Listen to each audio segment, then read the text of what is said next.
It has been a wild 2 games on the south side of Chicago. Monday, in a marathon of a contest, Melky Cabrera landed the final blow as the White Sox walked off in the 14th inning.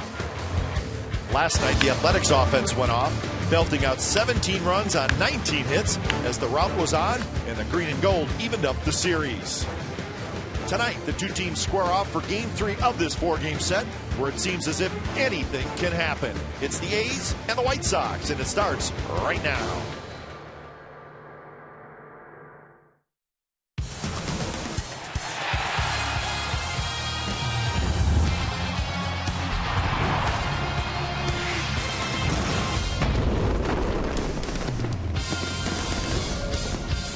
It is another breezy but comfortable night at U.S. Cellular Field as we get set for Game 3 of this 4-game series. That is the starting pitcher tonight for the Athletics, the right-hander Cody Martin.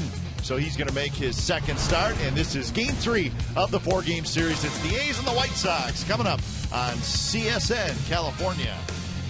Hi again, everybody. Welcome to Oakland A's Baseball. Along with Ray Fosse, I'm Glenn Kuiper. You saw Cody Martin, one of the 2 pitchers the A's brought up. The other guy, a little bit more of a big deal. Nothing against Cody Martin. Barry Zito is back in the green and gold, back in the big leagues. That is awesome. The familiar number 75 is back. Barry Zito, AAA Nashville, gave him a lot of credit. Took a year off, went back to the AAA. Really helped a lot of young players, but because Jesse Chavez had to be placed on the disabled list and added to the 60-day disabled list, Barry Zito found a spot for him, so he's with the ball club, and it's great to see him here. And for Cody Martin, he's going to make the start tonight, his second since joining the Athletics from Atlanta, so good luck to him. He's made the start against the Angels. He actually had gone home from Nashville. They called him up, needed a spot tonight, so he was throwing baseballs, just trying to stay in shape. He gets the start tonight. Let's hope he does well. All right, so Cody Martin will take the ball tonight in Game 3 of this series, and this series has been all about offense, and Josh Reddick's had a nice series. In fact, he's done so much running around, he's going to DH tonight, but he's swinging the bat well. And that's a great idea for him because he has not DH since 2012, but he's been playing a lot. In Kuiper, we've talked about how much he has improved this year. Maybe he will not hit the 32 home runs, but the way he's swinging the bat, he's hitting the ball to all fields, hitting home runs, doing a great job driving in big runs. He drove in 4 in 1 inning last night with a 2-run home run and a 2-run single in a 17-run game for the Athletics. But a good season for Josh Reddick, and especially going to the opposite field, using the whole field, and of course his outstanding defense in right field will never go away. But Josh Reddick's had a great year, and I think tonight he can hit 4 or 5 times just trying to get some hits. It has been an offensive series so far. 38 combined runs scored in the first 2 games, and we'll see what happens tonight here on the south side of Chicago. Up next, we'll head back to the A's pregame live studios, and then we'll come back, maybe get something to eat, give you lineups and first pitch. It's the A's and the White Sox. Stick around.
Southern California is brought to you by Jack in the Box. For a limited time, try the new Portobello Mushroom Buttery Jack with melted garlic herb butter. And by Toyota, the full-line automaker with the longest-lasting vehicles in America. Toyota, let's go places. All right, we're set for baseball at U.S. Cellular Field. The A's and the White Sox in Game 3 of this 4-game series. Game time weather presented by the Santa Cruz Beach Boardwalk. Get to the beach. The admission-free boardwalk is open this weekend. 79 degrees and breezy. It's really been about the same kind of weather in all 3 games of this series so far. Comfortable and windy here at the ballpark on the south side of Chicago. And Eric Johnson has some Mark Burley in him. He's not messing around. No, he is not. We like this guy. He gets it. He throws it. And why not? He's a California product, Cal, and Bay Area product, and likes the fastball, likes the slider, and Sam Fold likes the fastball up the middle. So Sam Fold bounces one into center field for a leadoff single. Take a look at the A's lineup. You saw Fold. He'll be followed by Simeon, Reddick, Canna, Butler, Laurie, Sogard, Smolinski, and Carson Blair will do the catching. And it is Eric Johnson, as I mentioned, University of California, Berkeley, Los Altos High School, all Bay Area, and he is making a start. How about this? Most valuable International League, most valuable pitcher. What a great season he had this year. He also made his debut in 2013 with this young man at the plate right here. These are good friends. Teammates at Cal, Marcus Simeon and Eric Johnson. Right, they went to the College World Series together in 2011. And Mark Canna also was on that team. Canna a year ahead of these two. Shallow right field, Garcia playing fairly shallow, and he makes the catch. So that's out number 1. So Eric Johnson probably got a lot of family and friends watching back home. So we promise we'll say nothing but nice things about the 25-year-old right-hander. Big fella, 6'3", 230 pounds. And as Ray mentioned, had a terrific season in AAA. Grew up in Mountain View, Los Altos High School, and Cal Berkeley. So Bob Mel was pulling for him for different reasons, but University of California, Berkeley. This is not good. This is not good. But Herb Schneider and the manager, Robin Ventura, go out after the second batter. That's not good.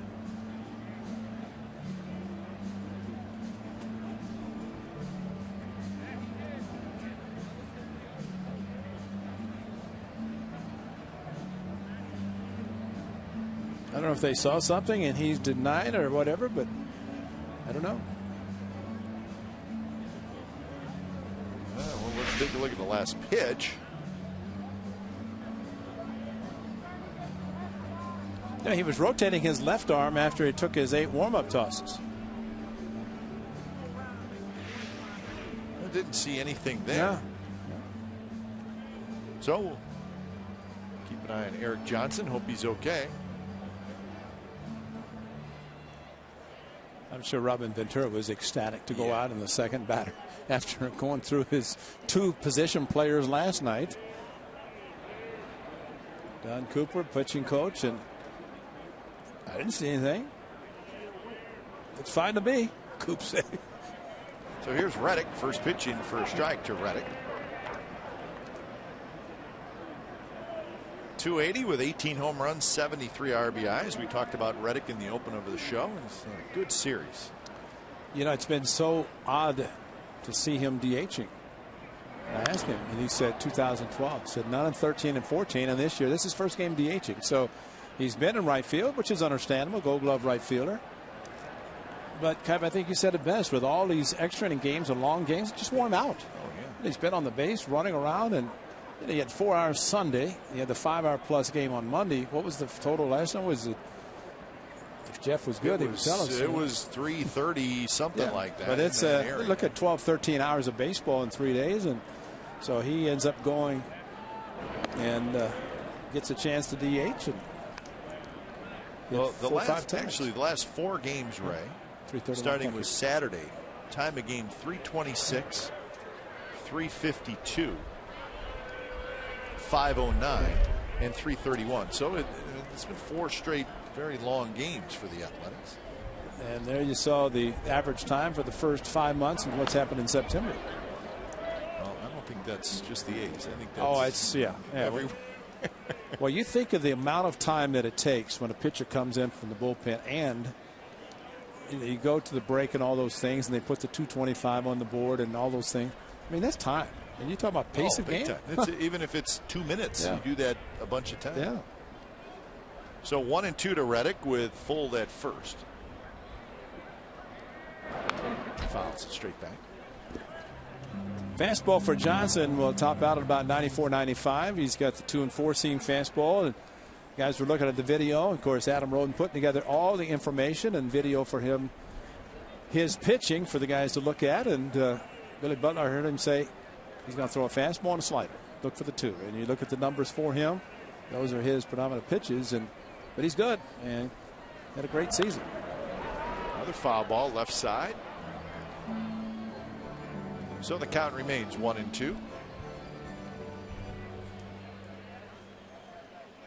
And with Samardzija a free agent, probably a couple spots in this White Sox rotation looking ahead to next year. Of course, Chris Sale is the leader of the rotation. Adam Eaton is DHing, and Samardzija probably tell him right now, he said, if you hadn't tried for that double in the 9th inning, maybe they had a comeback, got me off the hook. Eaton hit the single up the middle, tried to stretch it into a double. But Samardzija, a tough night. And I was talking to Reddick after the game out near the bus, and he said it's just been one of those years, especially in the first inning. He was a ground ball about a foot from being a double play out of the inning with 0 runs. Yeah. Butler's ground ball, if Ramirez is able to catch it. Line drive reached up, grabbed by Abreu, steps on first, double play.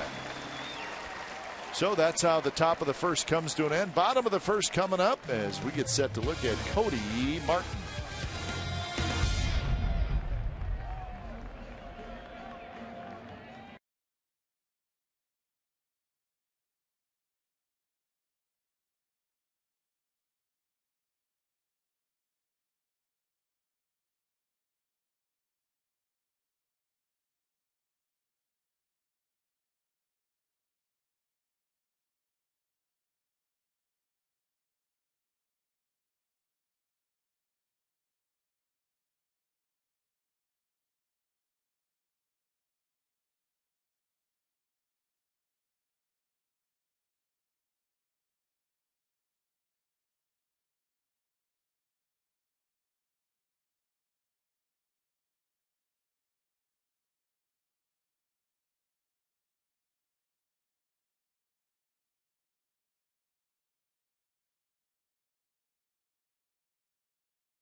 Dogs were allowed in the ballpark, and they're all sitting out in left center field. Here's the lineup for the White Sox. Eaton's going to DH, then Carlos Sanchez at second, Jose Abreu at first, Melky Cabrera in left, Avisail Garcia and right, JB Shuck, a late addition, is in center, and Brantley will catch, Olt is at third, and Saladino is at short.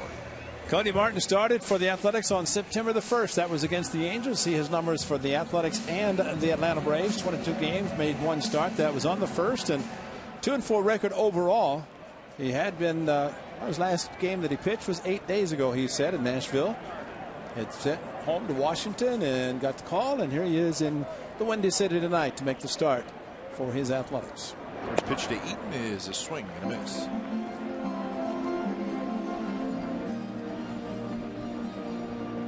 Eaton 278, 13 home runs, 47 RBIs. He's probably not used to DHing. No.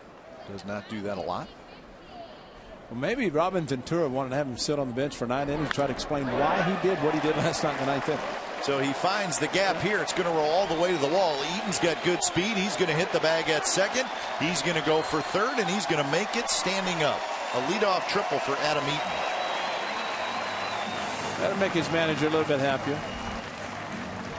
But Eaton swung through the first pitch fastball from Cody Martin, but the second one was not as fortunate for the right-hander. And that is just a nice, easy swing, and the infield more likely playing back. They'll have a chance to get a run on the board and watch Adam Eaton run. He knows it's in the gap. He knows he's thinking 3, and he knows he's not going to pay any attention to Joe McEwing, the third base coach, and just keep running. No slide necessary. So 9th triple of the year. Tied for third most in the American League. And this one hit by Carlos Sanchez deep to right field, and that is gone. White Sox lead 2-0.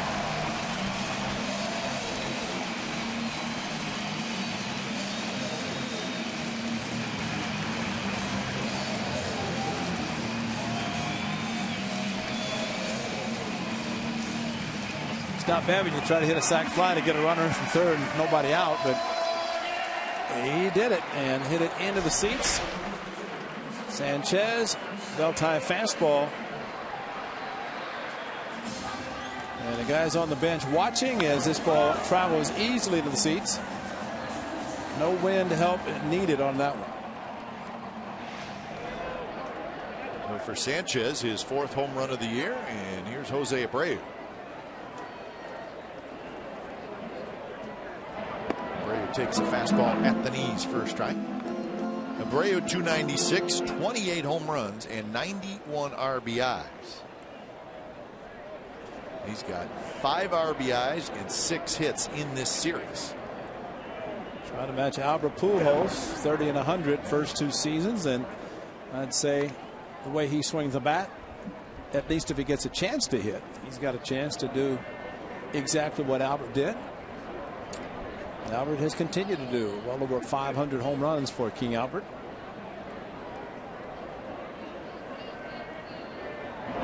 It's pretty amazing, though, when you think about that. Albert Pujols and what he has done in his career, but what he did in his first 2 seasons.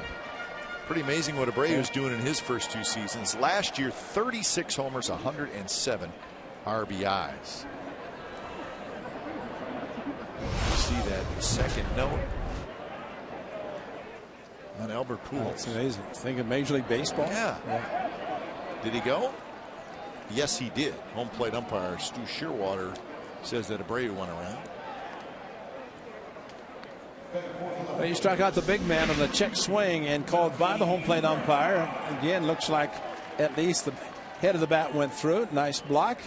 Watch the head of the bat from Abreu. I guess it could have gone either way. He thought so. Shearwater did, the home plate umpire. And really, I think more and more that's why you're seeing, of course, Adrian Beltre started it. Now Mike Trout does it. A few other players, they immediately point to first base or third base, depending. Well, those two would be first base on the appeal, to try to take it out of the home plate umpire's hands, because once he makes the call, there's no appeal. So you let the corner umpires make the call, and from a hitter standpoint, you hope they're the ones that do it. Shearwater calling balls and strikes. Rayburn at first, West at second, Drake at third. See, he's watching his crew chief, Joe West. That's right. Big Joe did that in the first game of the series. But I think more often than not, if the home plate umpire makes the call on the swing, he's going to call it a swing. Agree. As opposed to saying I he agree. didn't swing. I agree. 100%. Touch high. Martin thought it was a strike. So 3-1 to Melky Cabrera. And I'm still of the belief that it's hard for an umpire to watch the bat when they see the body go forward, but sometimes the bat does not. And we have already seen it in this series where that's been the case. Cabrera lifts one down the left field line and just into the seats. Cabrera's had a good series. 6 for 12 with 4 RBIs.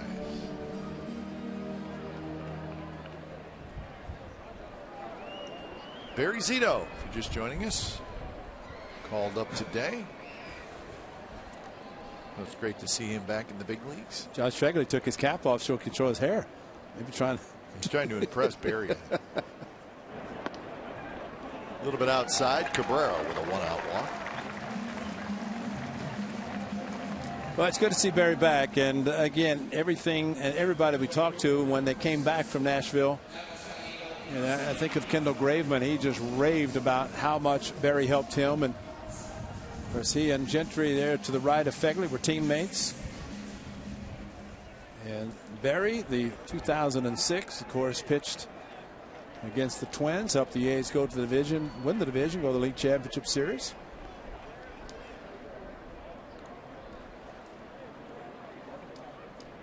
Here's Garcia, who hits one. Diving is Simeon. Throw to second, on to first. Safe at first on a close play. What a play by Marcus Simeon. Diving to the backhand. And he almost turned a sensational double play. Well, for somebody who did not leave his feet prior to this season, and that is about as perfect as you could do it. Billy Butler trying to sell it at first base, coming off the bag. But Marcus Simeon, tremendous play. Sogard tried to complete it, almost turned an unbelievable double play. But Marcus Simeon, I couldn't believe when Ron Washington said something to the effect that he had never dived for a ball before this year. And that's unbelievable when you think about it. But that was smooth. We had seen Marcus at times diving for balls. It was a little bit awkward, but working. I mean, that's not, you're not going to work on diving for balls. Those are just instinctive plays that are going to be made. But Wash continues to work with him, and Marcus is maybe coming back to Chicago too. A little bit extra incentive, but he's done a good job. Great post-game guest last night. You know what he said? He said, hey, when I'm on you guys up there, he says, that means we won. That's right. I said, that's good. So he's figured out that we only interview if the A's win. That's right. He's a very nice young man. And this is almost cow night. I like this whole atmosphere tonight. 1-0 pitch is up and away, and it's 2-0.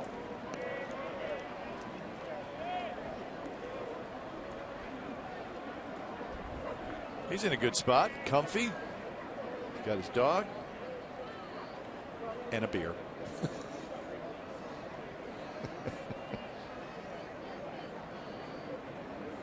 So dog's alive in the ballpark. 3-0 now to J.B. Shuck. Kev, I want to say that this might be the first place that ever introduced dogs at the park. And then, of course, other teams around baseball follow. Most teams do it now.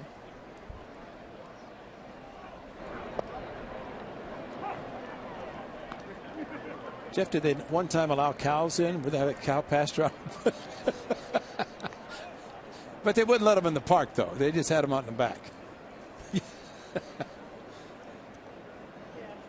Have a stadium down in San Diego named Petco. That's right. Alan Durham, a big sponsor of the A's Markets Park. Simeon tracks it down, side retired. Carlos Sanchez with a 2-run homer. So 1 inning in the books. White Sox 2, A's nothing.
brought to you by Roaring Camp Railroads. Whether it's a steam train through the Redwoods or a beach train to Santa Cruz, Roaring Camp is the ride of a lifetime. 2-0, the White Sox lead over the A's. It's the second inning. A lot of action out in the bleachers tonight here at U.S. Cellular Field.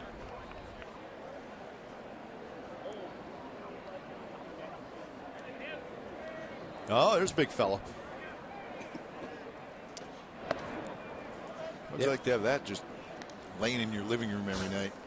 They all seem to be looking for food. They want to eat what the people that own them are doing.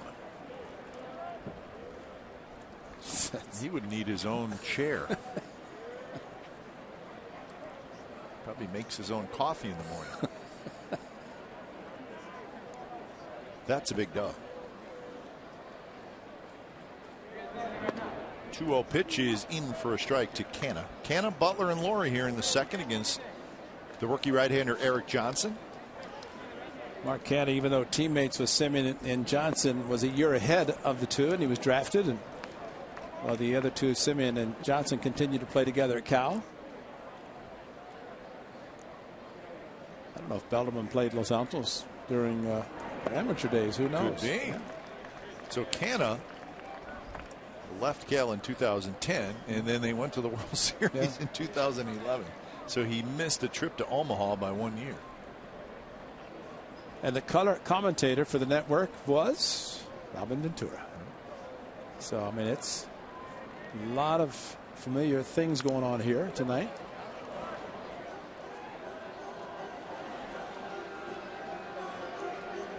Johnson, there's Robin Ventura. Johnson gave up a leadoff single in the first, but got that line out double play.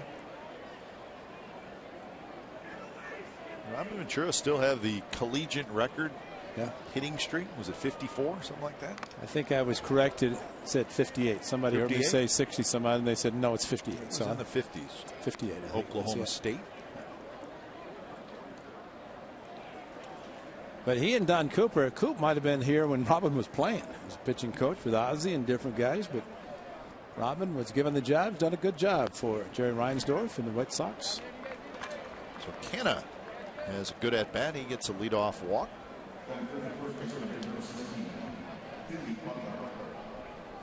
So last night the A's 17 runs, 19 hits, 5 doubles, a triple, and 2 home runs. It was quite a night offensively. The hits just kept coming. And there really wasn't anything any of the White Sox pitchers could do about it.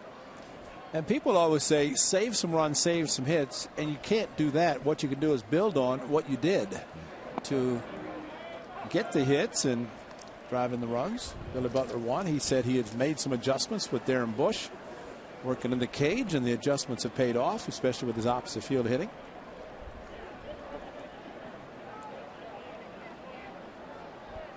I would say, just giving it the eye test, that Billy Butler's he's had much better swings the last maybe 3 weeks. And I think the attention that Darren Bush and he have at least had working together in the cages prior to taking batting practice has really helped out. Down the right field line, and that is just foul. This was Billy Butler last night. This was the one in the first inning. Diving effort by Ramirez that resulted in a 2-run single, which is big for the A's and for Butler. They ended up scoring 5. And then, of course, opposite field, this ball a double for him into right center, scoring Mark Canna. So Billy Butler, you can see the ball up the middle, the ball to right center. As he said, he and his wife are expecting their 3rd child this winter, another baby girl. 3 girls, so that would be great. Living in the Valley of the Sun in the offseason. And be ready to go to Mesa in the spring.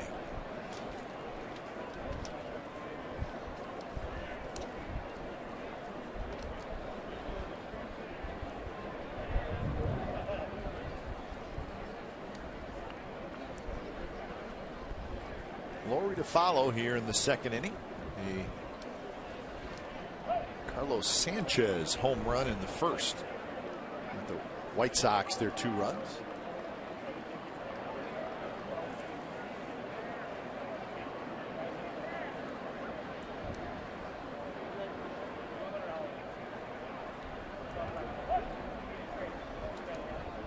So the sign from Brantley, kind of the hook 'em horns, the index and the little finger, and I guess that is the hold, because Johnson just stayed on the mound, did not move.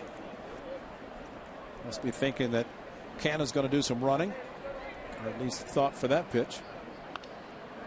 That one sliced into the seats right past Laurie, who's in the on-deck circle.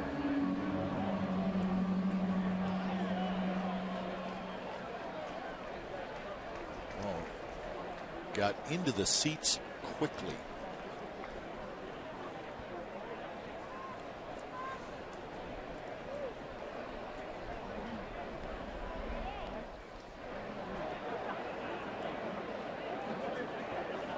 Nice block by Brantley, but a good jump, and Canna is going to get to second base. As soon as that ball hit off the chest protector of Brantley, Canna took off. He is so good. His instincts are great. Secondary lead, and you're right. He knows in the ground. Nice block, kept it close. Normal situation, he would not have been able to advance, but well, that's a great, almost like a delayed steal move, where he kind of moved off second, or off first, that is. Sidearm throw by Brantley, and he's fortunate that Saladino, his shortstop, was backing up on the throw that was headed to center field. Hit to the right side. Sanchez has it, and flipped to first for the out. And Canna now to third with 1 out. So a chance for Laurie to get an RBI. Yeah, that's a good bat by Billy Butler with a slider away from him, just dragging the ball, let it go to the right side. The A's can try to have the deficit with just a ball in play by Brett Laurie. And a Brett Laurie fan. It's like a Blue Jays jersey. Blue Jay cap. Come in the bottom of the 7th inning, they'll say, "Let's go Blue Jays. Let's play ball."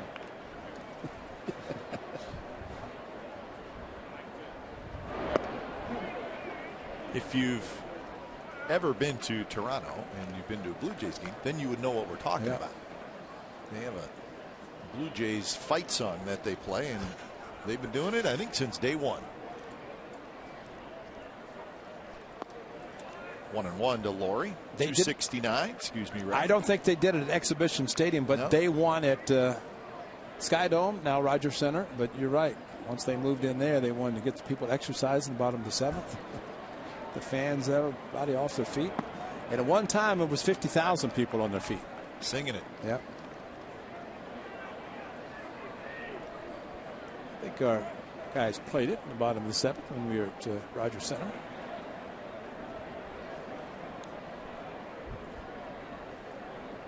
2-1 pitch to Laurie, and he skies one to left. He just got under it. Should be well deep enough as Canna tags up. Canna hustles home, and it's a sacrifice fly for Laurie, and the A's are on the board. It's 2-1. Well, that's a Mark Canna run, because it could have been a double play. The ball with Butler hit to second base. Instead, Canna had gotten to second, goes to third on the Billy Butler ground ball. And you're right about Brett Laurie. The ball he hit on Monday night down the line for a home run in the jet stream. This one very high, and flags from right to left, but not enough to get out, but deep enough to score the run. It's a big run. So Laurie gets his 58th RBI of the year. Here's Sogard, who takes a strike. So the leadoff walk comes in to score. And it's 0-2 to Sogard, playing second base tonight. And people might think, well, the A's are down 2-0. What's so big about that? Well, that's a gift run. We've talked about it all year, about runner at third, less than 2 outs early in the game. Infield back. They don't want to open up a big inning. You have to score those runs. And the A's, fundamental baseball, and I think that's what we talked about, the evaluating of players, see what they do in certain situations. And Billy Butler could have been swinging for the fences instead. Ground ball to the right side and a manufactured run. That's good to see. Well, I think if you're going to score a run without a hit, you have to play fundamental. That's right. And really, Canna did it with moving up on the wild pitch. Butler did it, hitting the ball to the right side. And Laurie did it, getting the ball in the air for a sacrifice fly. A little bit inside, 1-2 the count. That man appreciates it because Bob Melvin has seen a lot of times this year that the A's were not successful with a runner in third and less than 2 outs. And contact, that's all you try to do, either on the ground or deep enough ball in the air, as Laurie did. And it's a 2-1 game now versus 2-0. And that same situation in the 7th inning on would be infield in, and you'd have to hit the ball in the air, which Laurie did anyway.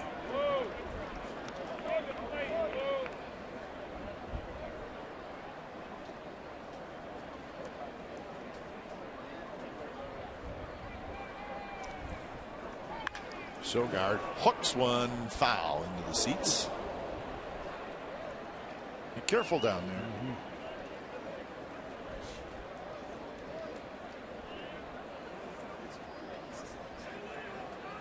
Sogard at 244 with 29 RBIs. That gentleman made the play.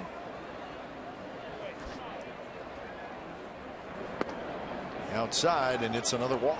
Second walk in the inning.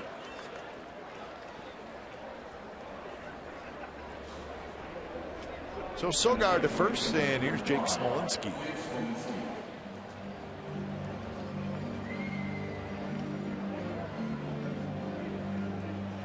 Smolinski at 180 with 4 home runs. Getting a chance to play quite a bit lately. He's 2 for 11 in this series. But the 2 hits are a double and a homer. And he's got 3 RBIs.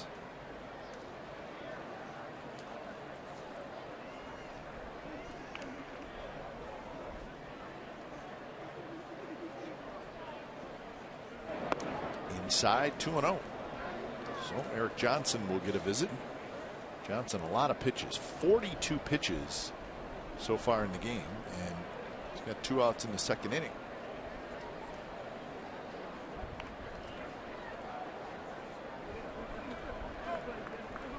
I would think for the young man, a lot of expectations, considering the way he was pitching in 2013 and when he made his major league debut in New York on the big stage in early September.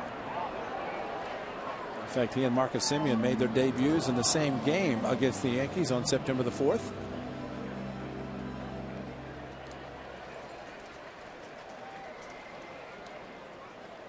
Semien was at third, though. They didn't let him play short. It was Alexi Ramirez.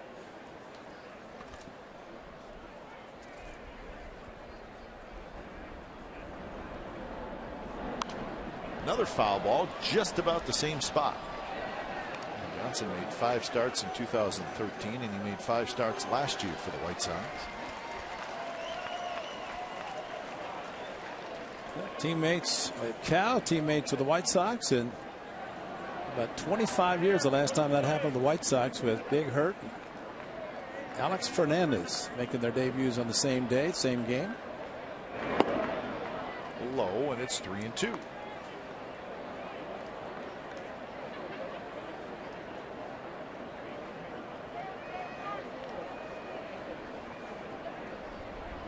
Blair would like to get a chance to hit in this inning. Runner goes, and it's hit high in the air, foul territory. Near the seats is Holt, and it's into the seats.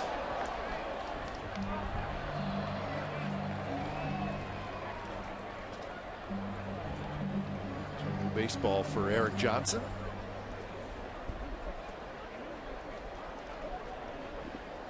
What if Alexi Ramirez is in the bullpen tonight? He's not starting at short. Never know. Yeah. Maybe getting the day off because he pitched in the 9th inning last night. I would say, of all the times we've seen position players pitch, it doesn't happen a lot, but maybe once a year. You think about Ike Davis, and you think about the 2 guys from the White Sox last night. Pretty darn good. Exactly. Maybe that's your bullpen going forward. Who knows? Lexi's taking the night off. 2-1. Bottom of the 2nd coming up.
younger Barry Zito.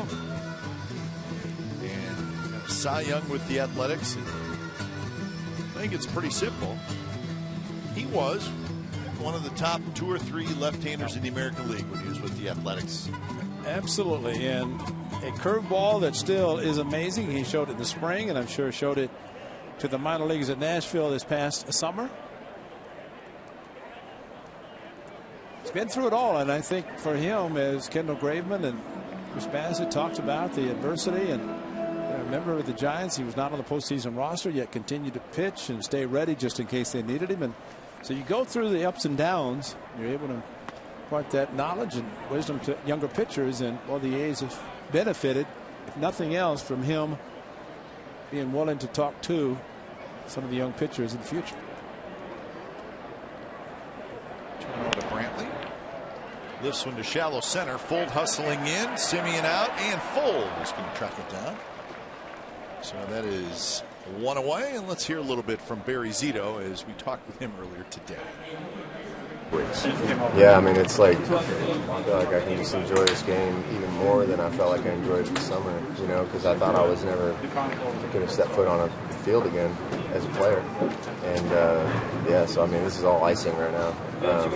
You know, I haven't really made sense of what it all is or means. But, you know, being in a major league field, I'm like, I can't be in awe right now. There's no way I can be in awe, so I'm trying to check myself. But I think I might be in awe a little bit right now. But it's, I mean, all the moments you've had, and there have been a lot of them, this is going to be in that category of really cool times. Well, because it's just so, I mean, I don't know how it ever does happen. I'm sure it happens sometimes, but, you know, for a guy to turn the page mentally on his career and then a week later say, no, actually, not only you're going to play again, you're going to get promoted. You're getting a promotion in a job that you thought you'd never have again. I mean, it's just like the emotions are just like a million little rats running the wheels right now. So it's, like I said, in 24 hours, I could probably have a little better perspective on it. You're the best. So it's always great to hear from Barry Zito. And, you know, every major league player has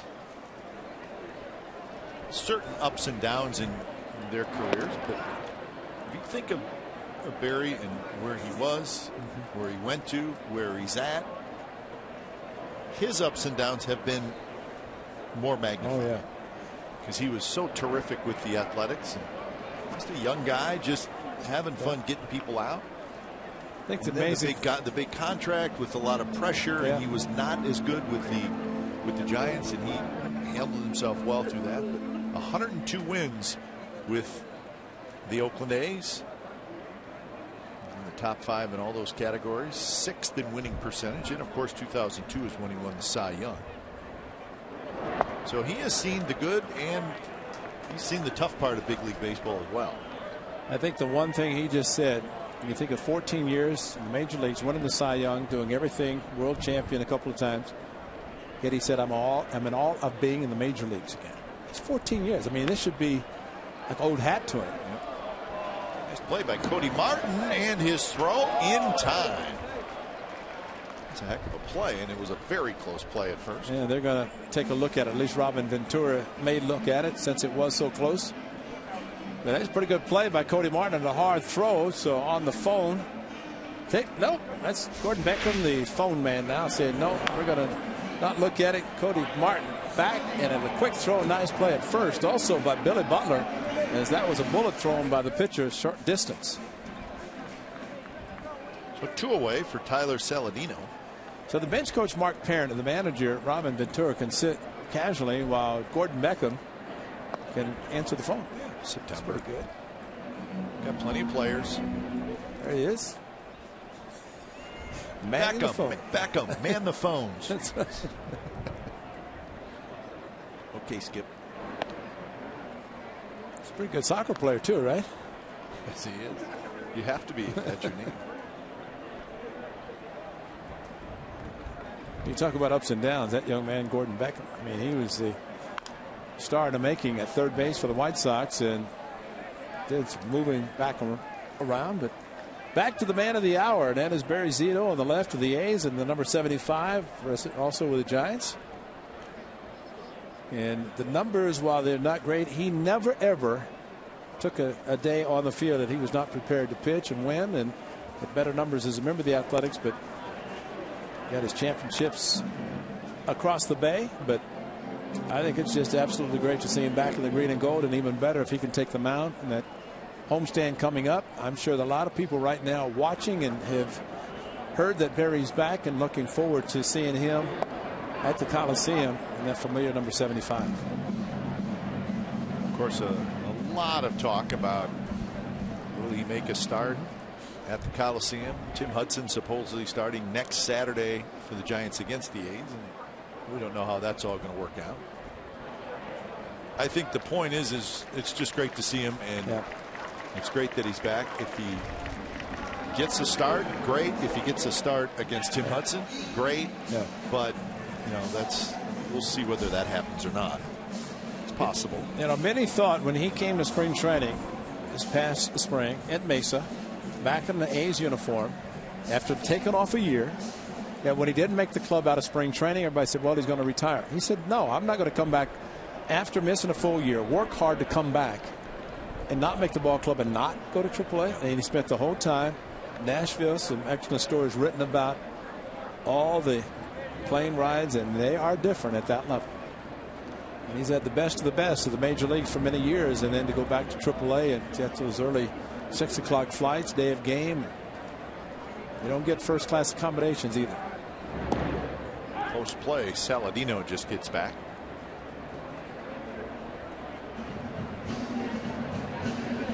But it sounded like he handled it extremely well. Yeah, I don't think anybody could have handled it any better than he did.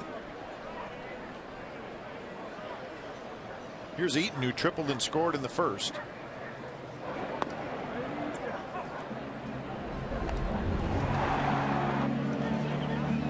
This was the exhibition. This would have been the Saturday game, right? That's right. The final game of that three-game exhibition series, and he did get on the mound, pitch against his former team. It was a nice moment. So that was then in April, and we hope at the end of September we get the tip of the cap again. I tell you, if it works out to where he does start, Tim Hudson for the Giants on that Saturday, I hope Mark Mulder is there as well in some capacity. He's working for the network, doing some TV, and he could show up and just be behind. Put him in diamond level where he could watch both of them. Tim Hudson's got a little bit of a sore hip, but he said he's okay. And Saturday is the day he is scheduled to pitch, if healthy enough. And American League Park, no DH. I mean, no pitcher hitting, so he won't have to worry about hitting. Although a very good hitter, but that could have affected him also swinging the bat. And Eaton strikes out, and that is strikeout number 2 for Cody Martin. So a walk, nothing else for the White Sox, and we're on to the third. White Sox 2 and the A's 1.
Premium. Watch every out-of-market game live on more than 400 supported devices. Real-time highlights, live look-ins, pitch tracking widgets, and more. Visit MLB.tv today.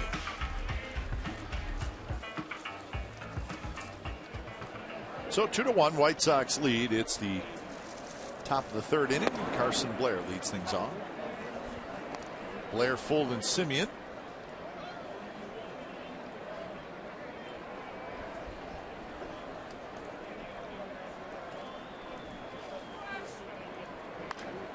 High pop-up foul. Astros and the Rangers are underway. Ray, how about this? Dallas Keuchel pitching for Houston. Martin Perez for the Rangers. Oh my! And the Rangers scored 6 in the first off Keuchel. Wow! And they just added another run in the third. So the Rangers lead 7-0 in the bottom of the third inning. Napoli homered, Odor homered as Carson Blair called out on strikes. So how about that? Sonny Gray might be leading the ERA again after giving up 7 and 3+ himself. Wow. So the Astros gave up first place last night after losing, and so the Rangers took first place and they jumped right back at it here early in that game. So 7-0 in the third. The AL West and the wild card looks like this. The Astros now a half game back, Angels 4 back. In the wild card, it's now the Yankees and the Astros, the 2 wild cards, but the Twins and Angels are close. Twins a game and a half back. You know, it's possible if the Astros continue to fail, they could not even make the postseason. Not even a play-in. I mean, that's. And we've seen what's happened with the Nationals, with the Mets running away with the Eastern, and the Central having the success they're having with the 3 teams. I mean, the Angels, who are going to play a little bit later on in Seattle. The Angels have, coming up this weekend, 4 games at Minnesota, and then next week 3 at Houston. So they will be playing the 2 teams that are right ahead of us. Right. So really the Angels, who have not played great baseball lately, they still have a great opportunity because they got those teams on their schedule coming up. Full fouls it back, 2-2.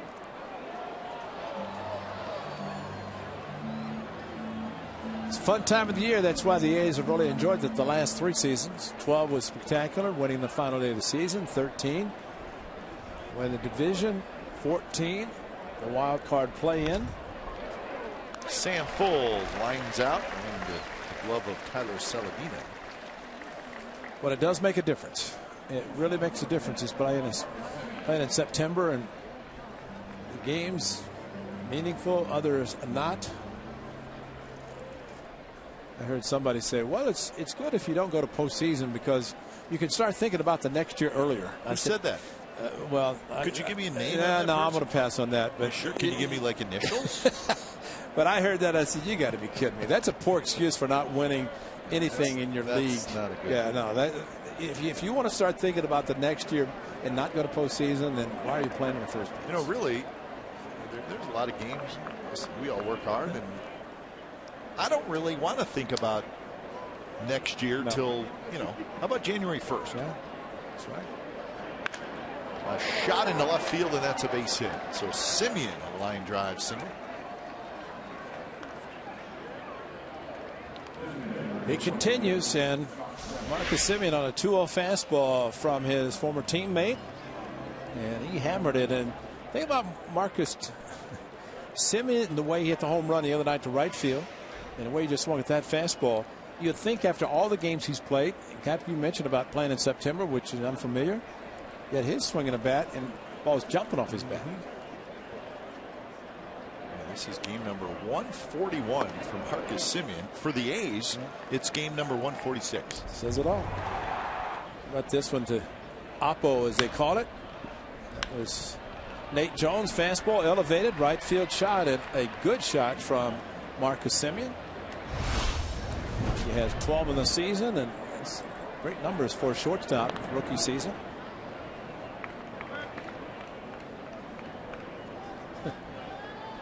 Eric Johnson's messing with Simeon. When you see the smile, you know that's happening.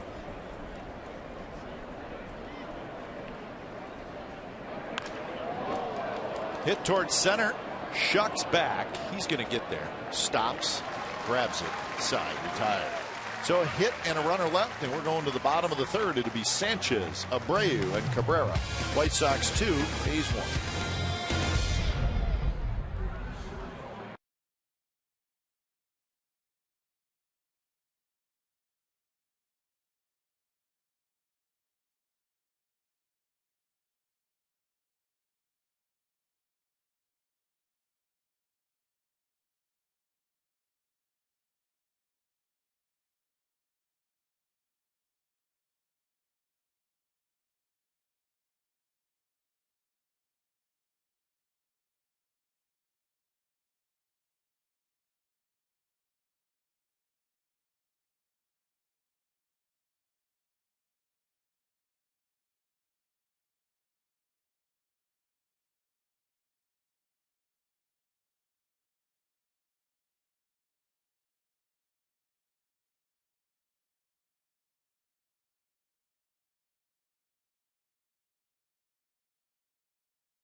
Now time for you to tweet your strongest fan photo. Use hashtag CSNCA DataStrongFan, and you just might see yourself in an upcoming broadcast. It's brought to you by T-Mobile.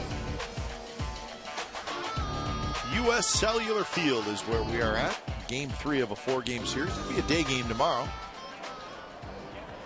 You'll be able to see it right here on CSN California. Breakfast with the A's tomorrow, right? Yeah, exactly. Or breakfast with Ed Farmer's Deli. Big Ed. 2-run homer for Carlos Sanchez in the first, his 4th of the year. Taps this one slowly. Tough play for Semien. Scoops, throws, and they got him. Nice play by Marcus Semien. Do it all, Marcus. Another former teammate. He and Sanchez, Saladino, all teammates in the minor leagues for the White Sox. And this is not an easy play, but he uses his glove. Watch how he transfers quickly, and a bullet to first base to Billy Butler, and gets out the speedy Sanchez. That's called robbing a young man of a base hit. Nicely done, as he was momentum going towards first base. Transferred the ball out of his glove, got a good grip and a strong throw, and bang, bang play.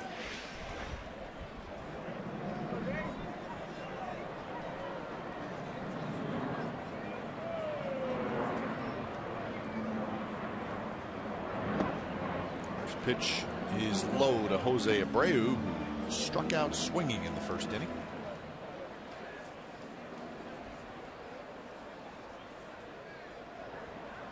Terrific numbers across the board for Abreu.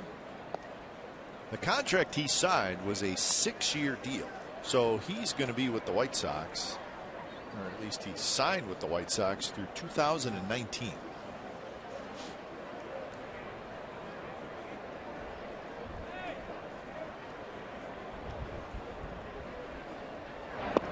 The numbers for his contract were a 6-year deal for $68 million. So Rick Hahn, the general manager for the White Sox, so that's a shade over $11 million a year for a guy who puts up the numbers like Abreu in today's baseball economy. That's a deal. That's a very good deal. Remember, Yoenis Cespedes signed with the A's. I think the other clubs had offered him a 6-year deal.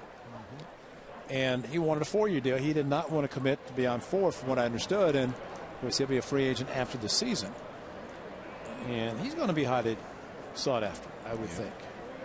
But yeah, Abreu for a first baseman, power hitter. I mean, that one is hit deep to center, hit a ton and gone. Yeah, I think he's worth it. Yeah, I was just going to say, with the numbers you want to see a first baseman put up, and Omar got it out of my mouth, and he was crushing one to straightaway center. So there's number 29, one away, and you know the RBI total is going to also mount up for him. Make a mistake, middle of the plate, see ya. I mean, that was a slider that slid right in the middle of his swing. He knew it was gone, and that's a big boy fly ball there. Fighting the teeth of the wind, left center, to the left of the batter's eye, very deep.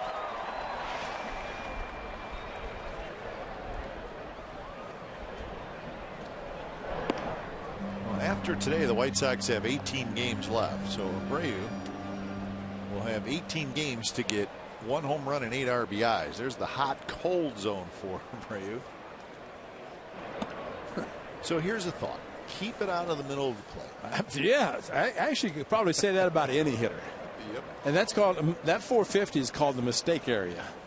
And he did exactly what you're supposed to do with a mistake. So as we showed you earlier, only one player in Major League Baseball history has hit 30 home runs and driven in 100 runs in his first 2 years in the big leagues, and that was Albert Pujols. And that's what Abreu's trying to do. So a 4-pitch walk to Melky Cabrera. That's still amazing, though, that Pujols is the only one. The only one. I mean, you're talking about the history. You're talking about some great players. Yeah. So updated 29 and 92. So he needs one more home run and 8 runs batted in to equal what only Albert Pujols has done in the history of Major League Baseball. Look at Albert's first 2 years. 37 and 130, 34 and 127. So he shot right past the 30 and 100. I think Albert was always a man among boys. Whenever yes, he was. Started with the Cardinals, 11 seasons there. And now Artie Moreno and the Angels benefit for another 10-year contract. Angels and the Mariners tonight. Weaver for the Angels, Iwakuma for the Mariners. That's the rubber game of that series.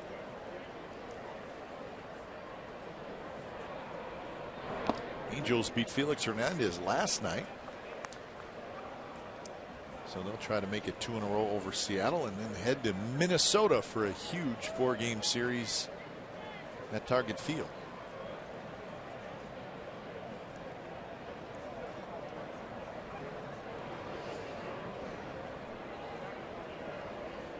One and 1 to Garcia. And now 1 and 2.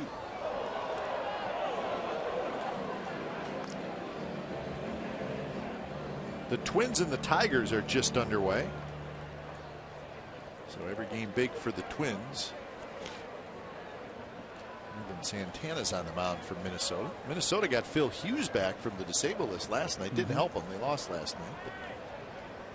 But not a bad guy to get back.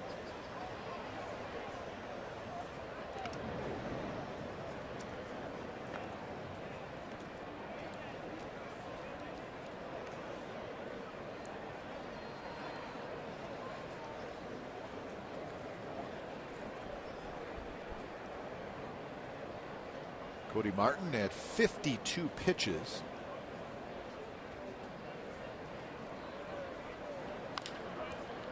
And that one, diving Laurie. What a play at second base, and what a play by Laurie at third. It was kind of a big chopper, but if he doesn't get it, Simeon may get it, but he may not have a play anymore. That's right.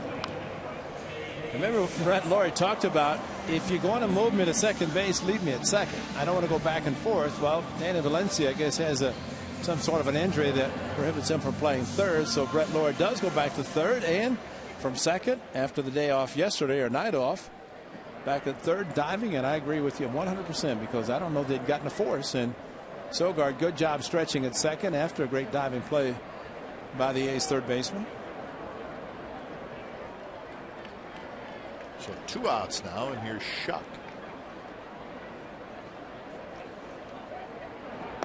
So Garcia's been robbed twice. I was just thinking that. Simeon diving to his right, robbing him of a base hit. And, you know, in both instances, if there had not been a runner at first, it might have been infield hits because both infielders had to leave their feet.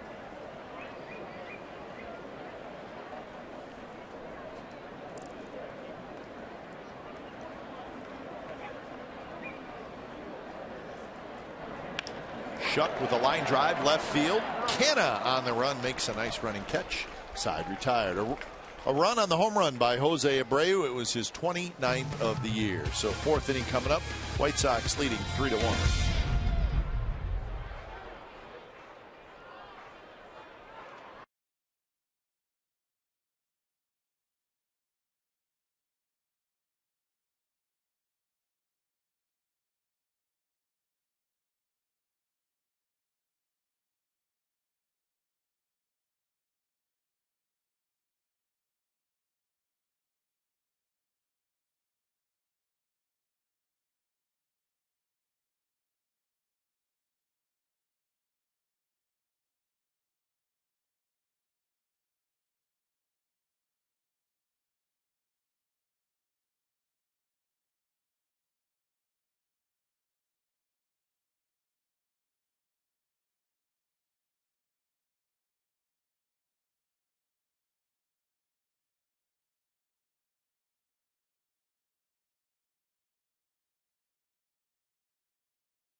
Of the 2015 season, when the A's play host to the Cross Bay Rivals from September the 25th through the 27th. Come out and support the green and gold as the A's close out this year's home slate. Get your tickets now online at athletics.com/tickets or by calling 510-638-GO-A's. I don't know. That dog is either really comfortable or just scared. Yeah, not sure. Probably the latter. Wow.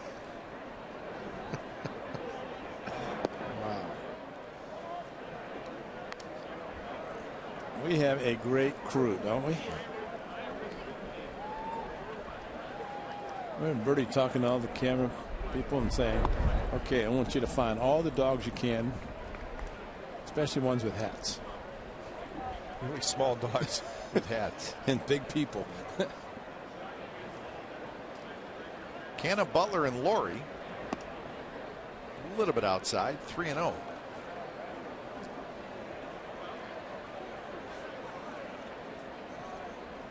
Can't see the game. Yeah, there's a child behind that dog. I know there is.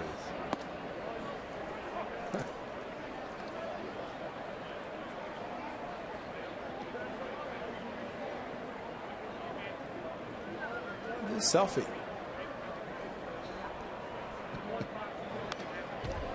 Big swing by Canna. He liked that fastball from his old college teammate.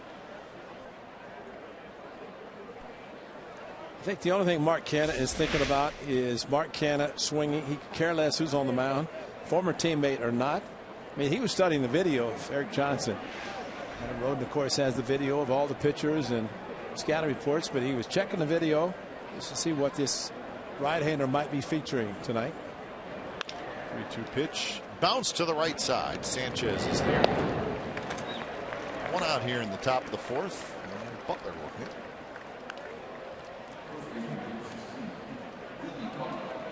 And watching Canna hustle down the first base line, we've seen Brett Laurie run through the bag, and see some of these fractures. You want to let the back to slow him down and get the kind of the. I mean, they run hard, and whenever they go through the bag, you just wonder if they're just going to keep running all the way to the right field wall. Need the parachute. Parachute is exactly, put it out, because that's about the only way they can stop. I mean, he ran halfway down the first base line towards right field. That's how hard he was running. 1-1 the count to Billy Butler, who bounced out to second his first at bat. So Butler 3 for 12 in the series. That would hit to left field, hit pretty well, but Cabrera's going to be back, and he's got enough room. So it looks like it maybe got up the bat just a little bit on Butler.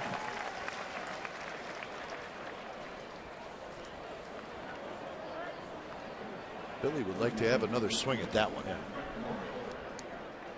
Well, you think opposite field and then react on a pitch in. That's how close it came to leaving the yard. Ice cream and a light beer. That's an interesting combination. And don't let that dog get away. And we're not talking about a hot dog either. So to say that he has his hands full would be an understatement. And if you went to him and you said, you can only keep 2 of those 3, what would he keep? That's why he's hurrying up and eating the ice cream. I think the ice cream was for the dog. You have to let one of those 3 go.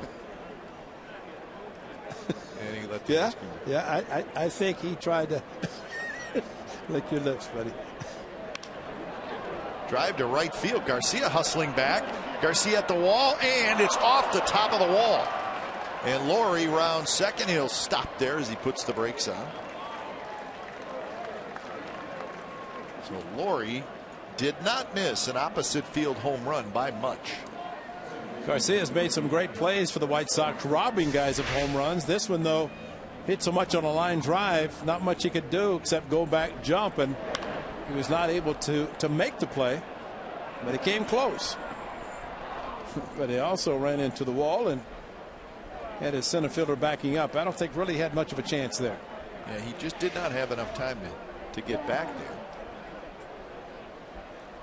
So 27th double of the year for Laurie to go along with his 16 home runs. He's got 3 triples on the year.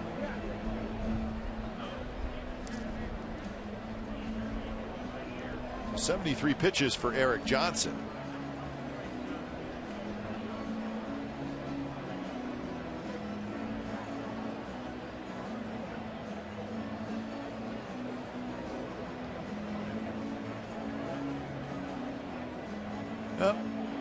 As Hawk would say, he gone.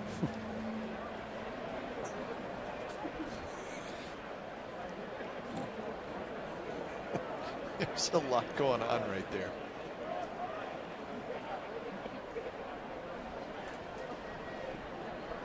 So here's Sogard, 2-out hit.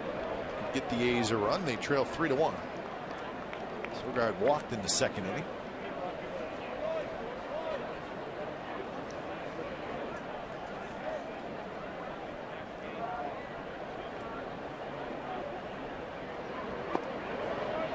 A strike, 1-1.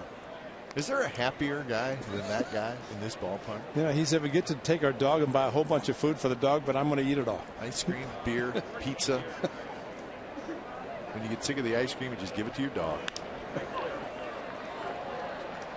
Shuck in center, trots in. He's got it. Side retired. So Laurie's double is stranded. We're going to the bottom of the 4th inning. Brantley, Olt, and Saladino. And we're going to keep an eye on the eating machine in the bleachers.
best moments in what was a very, very fine career. He took on Nolan, and once the headlock got put in place, Robin was in trouble.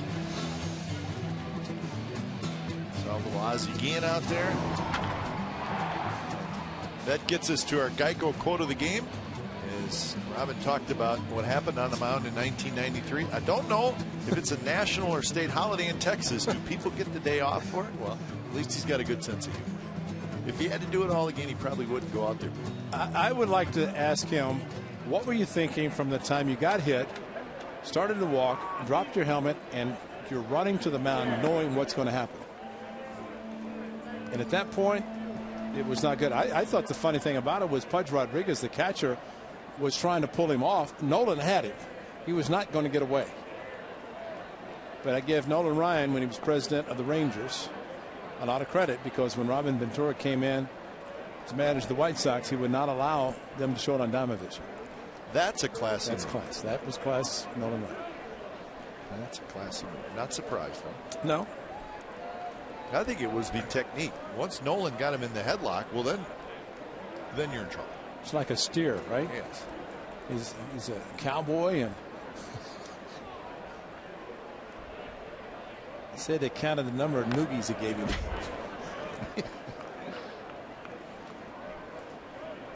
And I think everybody could have just stayed away, and I mean, Nolan was taking care of what he needed taken care of.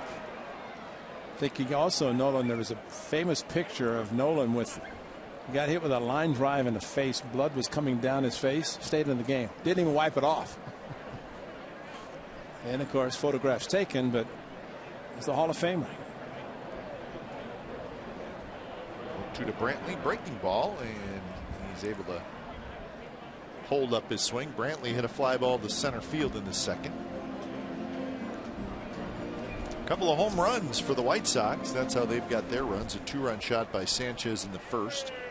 Solo home run by Abreu in the third.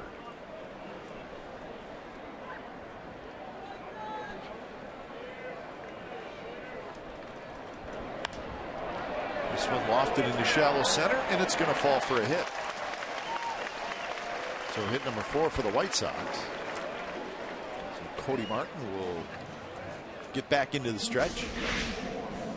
Not hit hard, but a good battle, and the fastball that was up hit softly into center field. No chance for Semien nor for Full to come in.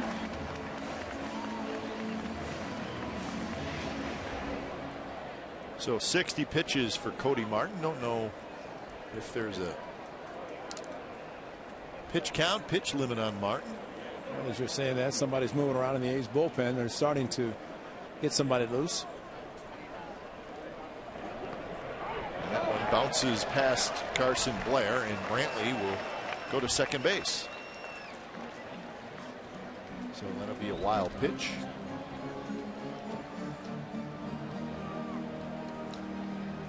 Well, the hard curveball, and probably a better technique would have worked than just try to stab at backhand the ball instead of getting the body in front. You almost have to be aware that a hard curveball is going to bounce like that, and it did and got by him. So now Brantley at second, nobody out. Mike Olt bounced back to the pitcher in the second inning. And he hits one high and deep to center field, and that one's hit a ton. And that one is way out of here. 5-1 White Sox on the 2-run homer by Mike Olt.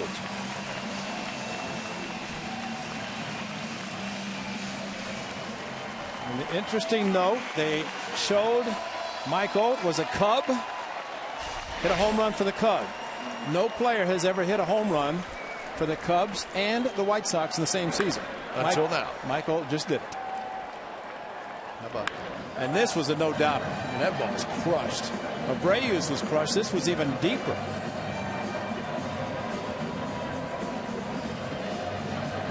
That was very deep. Abreu's, I mean, this one fought through the wind as well and then bounced back. But Mike Olt, his first as a member of the White Sox.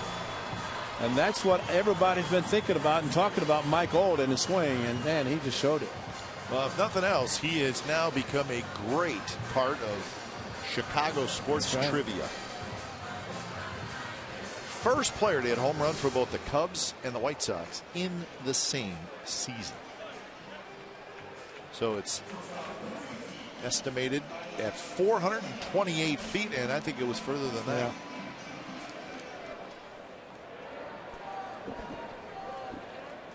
So Venditti has been warming up for just a little bit, so he's probably pretty close to being ready. Saladino rips one hard past Laurie into left field for a base hit. Canna backhands it, but Saladino will head into second with a double. So 3 straight hits off Cody Martin. And Bob Melvin's got to be thinking about going to the bullpen. They're waiting to see if he's ready. So he's either ready or very, very close to it. So Bob will probably wait a while to make the signal. Now he gets to it, so Venditti's ready to go. And he gave the motion of the guy who throws with both hands. That's the guy. That's a new one. So when it's time for change, think Speedy Oil Change and Tune-Up. It's your oil change, tune-up, and repair experts. Venditti coming in.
As home days for games at Hohokam Park have been announced. Enjoy a first-class experience.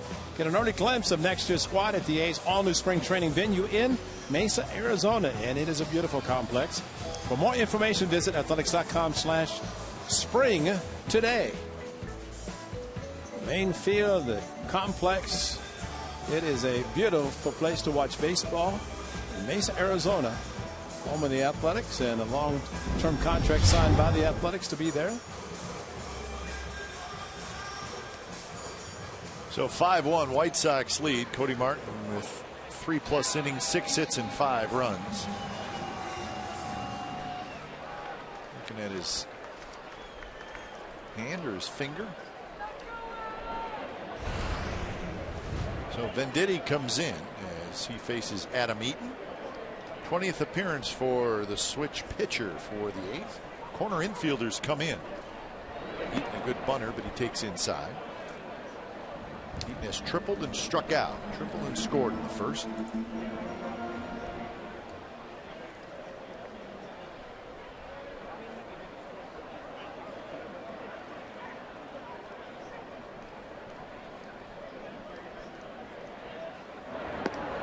Missed outside, 2-0.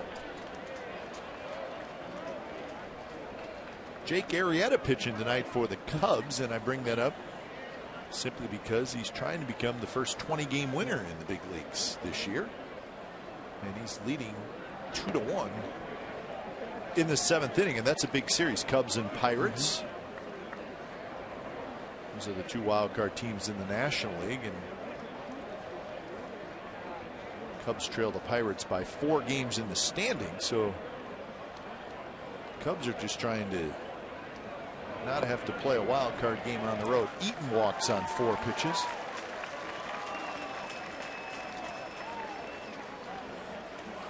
So that's 4 walks by A's pitchers so far in the game. But Jake Arrieta sitting on 19 wins, but a 2-1 lead in the 7th.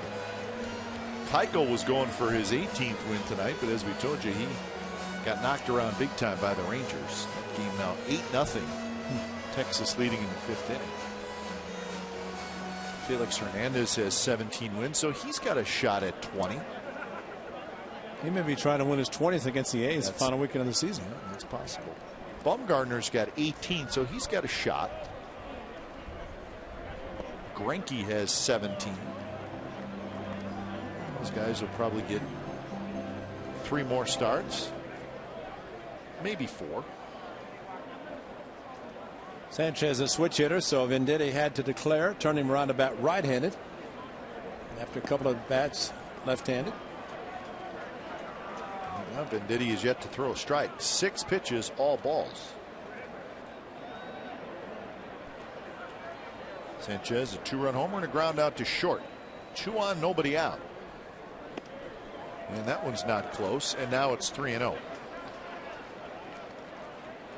And the big boys in the on-deck circle. I think it really is the cardinal sin of a relief pitcher, right? To not throw strikes. Yeah. Because you're a lot of the time you're coming into a game and there's already stuff going on in the inning. Yep. And just letting things escalate.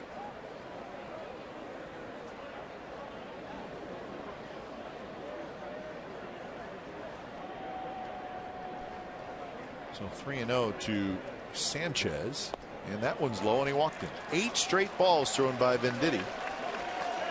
And now the bases are loaded, and indeed Jose Abreu, who is just searching for RBI opportunities to try to get to 100. Well, in the 3rd inning, he swung 3-0, fouled it, and then got the 3-1 slider that hung a little bit and crushed it. Matt Venditti actually stood on the mound with Abreu coming up, ready to throw left-handed, and then realized who it was and stepped off the mound and turned around to throw right-handed. So bases loaded, nobody out, and the first pitch way off the plate. 9 straight balls thrown by Venditti. So Kurt Young will head out to the mound. You know, the surprising thing about the pitches thrown by Venditti, I think I've only seen 1 breaking ball. And it almost looks like he's overthrown, too. And he's throwing, seems like all fastballs instead of his really signature pitch is a slider. Pitch that he throws pretty consistently and throws it in the strike zone.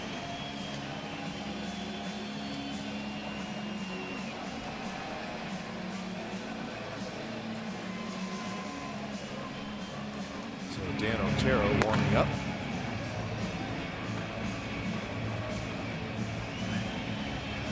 So Venditti in a tough spot. Bases loaded, nobody out. Facing a premier power hitter and having trouble throwing strikes.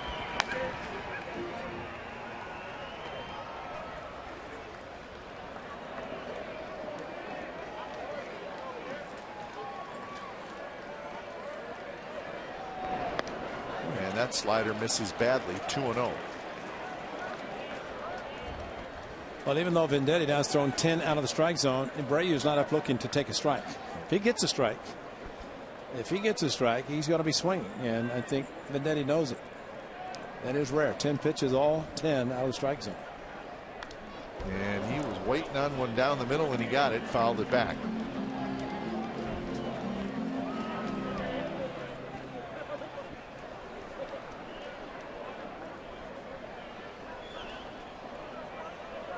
Abreu, he is a big fella, stands well off the plate.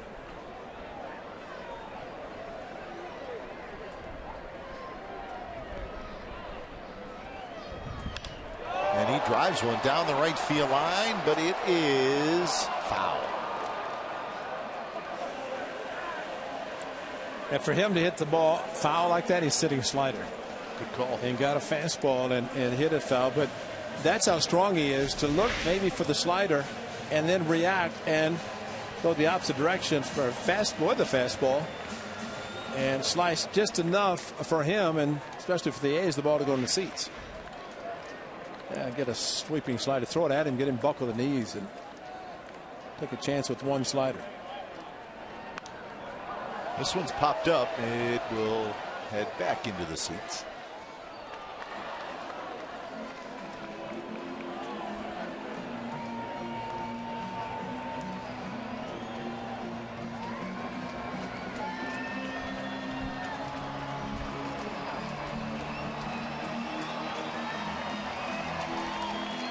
Runner Saladino at third, Eaton at second, Sanchez at first.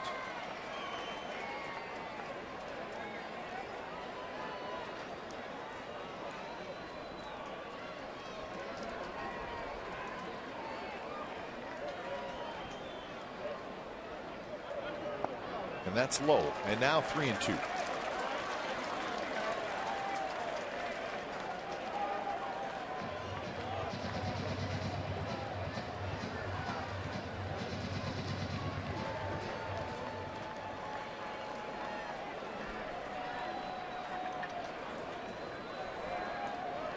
Well, interesting to see what Venditti throws on 3-2. It's a slider way outside, and he walked it.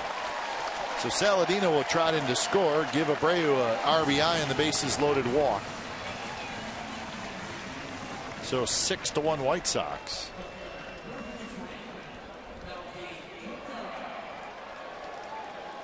So Abreu now with 93 RBIs. So 3 straight walks by Venditti.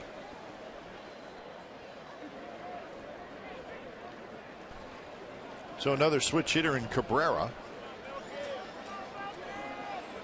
Cabrera has walked twice. A's pitchers now with 6 walks. And that one drops in first strike.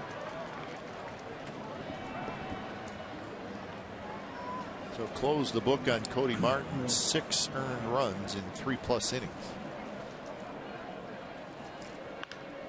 Hit hard but foul, and Cabrera behind in the count now 0-2. Melky Cabrera is, I guess you could call him a free swinger. He does not wait around. He does not walk a lot. He's a little bit of a bad ball hitter. And that one is fair. And that's going to score 1. That's going to score 2. And they're going to hold Abreu at third. Melky Cabrera with a 2-run double, and it's 8-1 White Sox.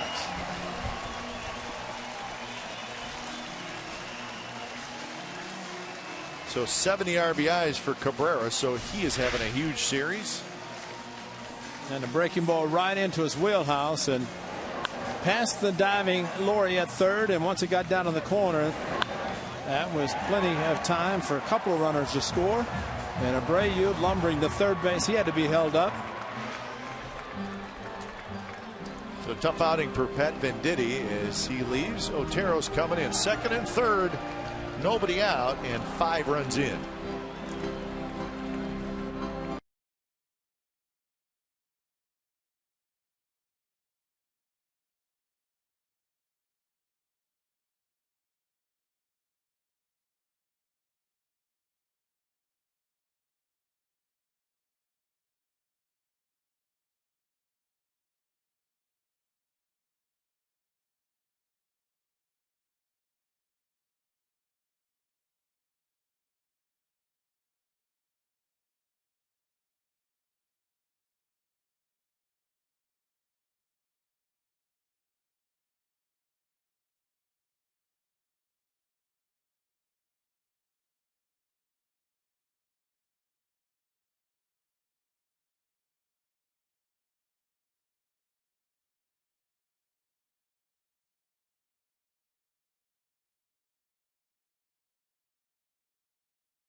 They've scored 5 times, still nobody out.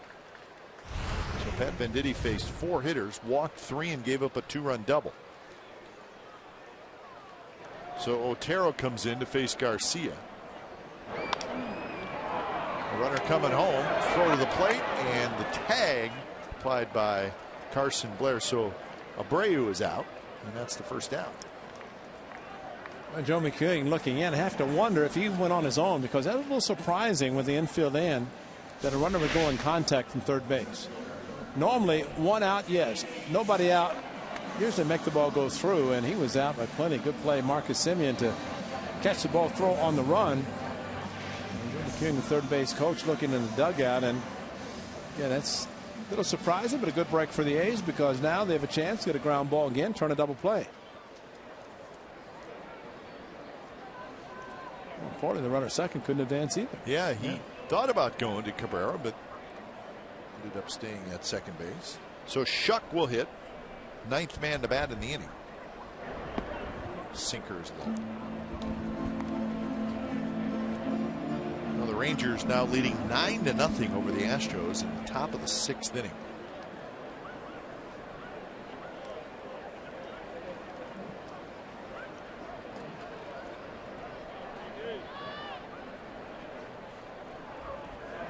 Shuck takes high. So Dallas Keuchel in that game, 4 2/3 innings, 11 hits and 9 earned runs. So his updated ERA is 2.56. And you know what Sonny Gray's ERA is? 5.6. 2.56. They have the exact same ERA. Base hit right field. Smolinski picks it up. Cabrera is held at third. Shuck has a base hit, and the bases are loaded. Joe McEwing down the line. This ball hit hard. Smolinski, a good arm, and he has shown that in this series, playing left field the first 2 games. Came up with it as Cabrera hit the bag, and McEwing shut him down, and pretty good accurate throw by Smolinski. A good play by the A's right fielder.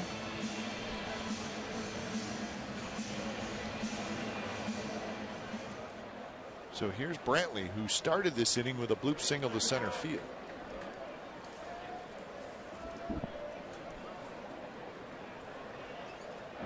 First pitch is outside. So the new ERA leader in the American League is David Price.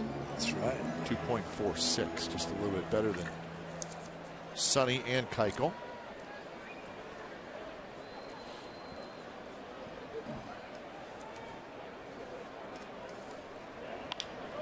And that one just fouled down the first base line.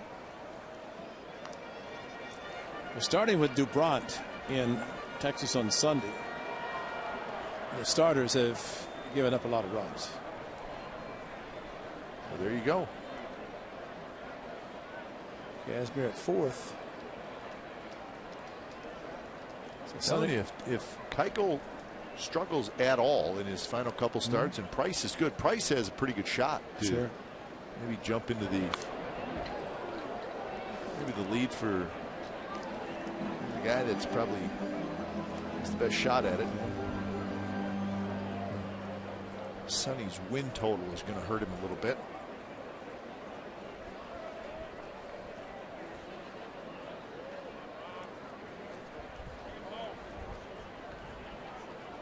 One and two the count to Rob Brantley.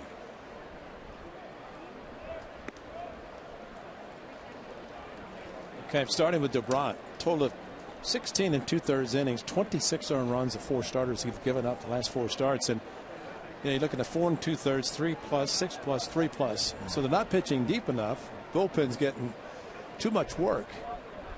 But the earned run average of the starters has not been very good. No, and it was probably the strength of the team for the first 3 months. But guys started to get hurt, and Graveman, Jesse Hahn, who pitched pretty well, and then you trade Scott Kazmir, and Sonny has struggled a little bit more in the second half. Jesse Chavez second half struggles, and A's have pretty good rotation on the disabled list. Look at Parker and Griffin coming back from Tommy John, and then Jesse added today with Graveman and Hahn already there. Chris Bassett looks like He's starting to throw and hopeful of getting on the mound before the end of the season.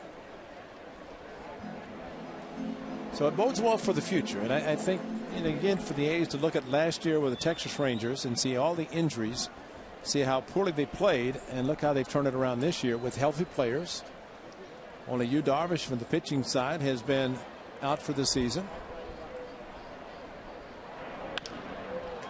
Simeon has it. Out at second, on to first, and Butler cannot dig it out, and a run comes in to score. So it's 9-1, and give Brantley a fielder's choice and an RBI. Well, it looked like it was going to be a good play to get out of the inning. Sogard coming across, and Billy Butler could not handle. Do not know if the ball went in the dirt or not. Quick throw by Sogard. It did bounce and popped up and hit the heel of the glove of Butler.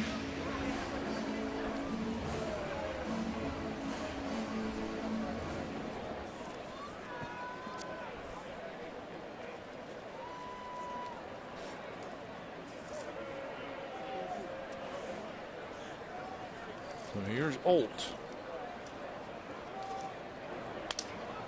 Broken bat, and Flair headed for the seats down the right field line.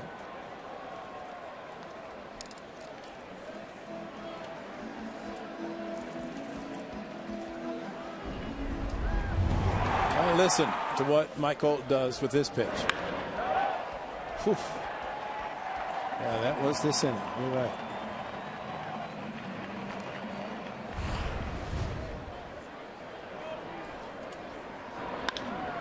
Hits it hard, but Laurie has it. He'll fire to second. Side retired.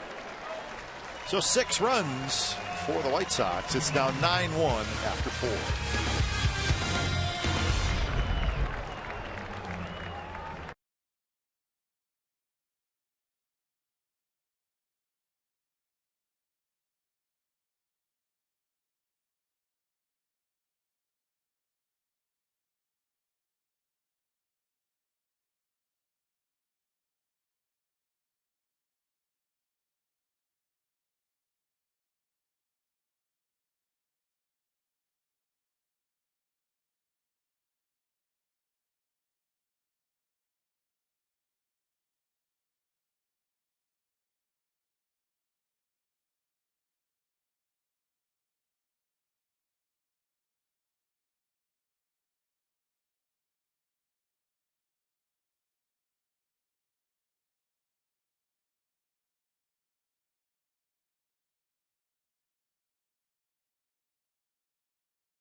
The A's take on the Texas Rangers September the 22nd, 23rd, or the 24th, and everyone in your suite will receive an A's replica pullover. For more information, call 510-638-GO-A's or visit athletics.com/pullover. It's next Tuesday, Wednesday, Thursday. Rangers in town, and then the Giants Friday, Saturday, Sunday. So Eric Johnson has a 9-1 lead as he pitches here in the 5th inning. And it's 2-0 to Smolinski. Blair to follow and then Fold. He's with 3 hits. In the inning they scored their run, which was the 2nd. They did not have a hit in that inning. That time is 2-1. A little different now. Johnson had 79 pitches.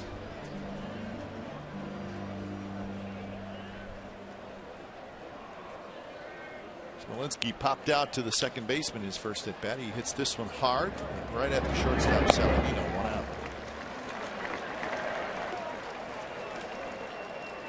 In that American League East, the Yankees are winning tonight 2-1, 8th inning in Florida.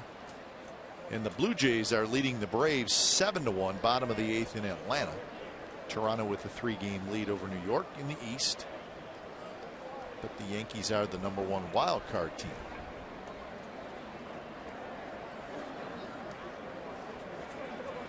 The Yankees will play the Mets this weekend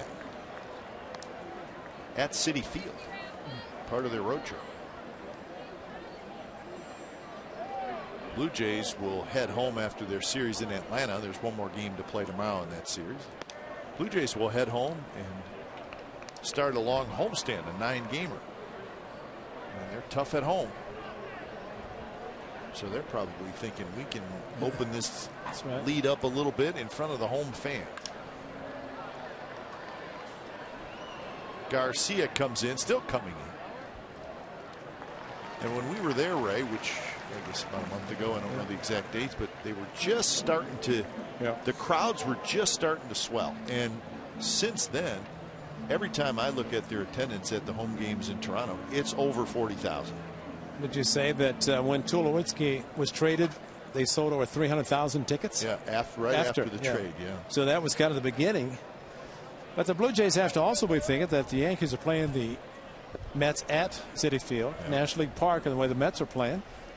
Of course, that's going to be a great series, big series anyway, between those two New York teams. But should be interesting to see what happens, especially the Mets are playing great. Yes, they are. Mets have an 8.5-game lead over the Nationals in the East. So the Yankees, or the Mets, they're going to win that division.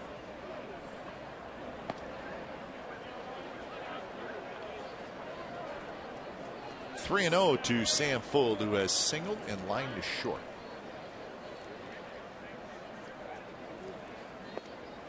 Johnson pumps a fastball in there for a strike at 92 miles an hour. But I think the White Sox somehow concerned about Eric Johnson after Semien flew out to right field. That was only 4 pitches, make it 6 pitches into his outing. Schneider came out, Robin Ventura, and here he is pitching the 5th inning. Substantial lead for the young right-hander. So he'll face Semien here. Semien singled in the 3rd. And he takes a fastball 91 for a strike. Semien is 3 for 12 in this series.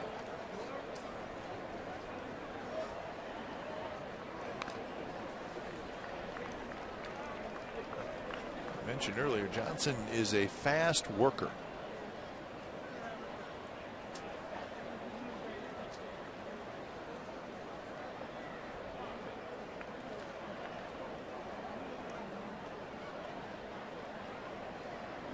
Oh, good fastball there. He threw it by Semien at 93 miles an hour. That's his 2nd strikeout. And we are going to the bottom of the 5th. 9-1 Sox lead.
What a terrific player, and really the kind of player and the kind of man we should celebrate in Major League Baseball, even though he has been gone for a long time, unfortunately. Well, you must have played against him in a couple All-Star games, right? 1970. He was there, and man, he could play, and got his 3,000th hit, and plane crashed that winner, and that was it. So all the bases have that on it. Roberto Clemente Day, September 16th. So Major League Baseball celebrating the Pirates superstar player. And many say that with Jackie Robinson's number 42 retired, that Clemente's, some say, should also be retired because what he did for the Latinos and played Major League Baseball. Jackie Robinson, of course, broke the color barrier. Clemente, I want to say, was a Rule 5 pickup. We talk about Mark Canada, but can you imagine that, Rule 5? And he could go as well into the corner in right field, spin and throw. We talk about Ricky Henderson doing it in left field. He could do it in right field as a right-handed thrower. Yeah. And of course, played at Three Rivers Stadium. 3,000 exactly. 1973. I think they bypassed the 5-year because I want to say it was almost immediately. Yeah. That when he passed away, usually you retire in 5 years before you're eligible for the Hall of Fame. But considering what happened, only 38 years old. Yeah, it was sad.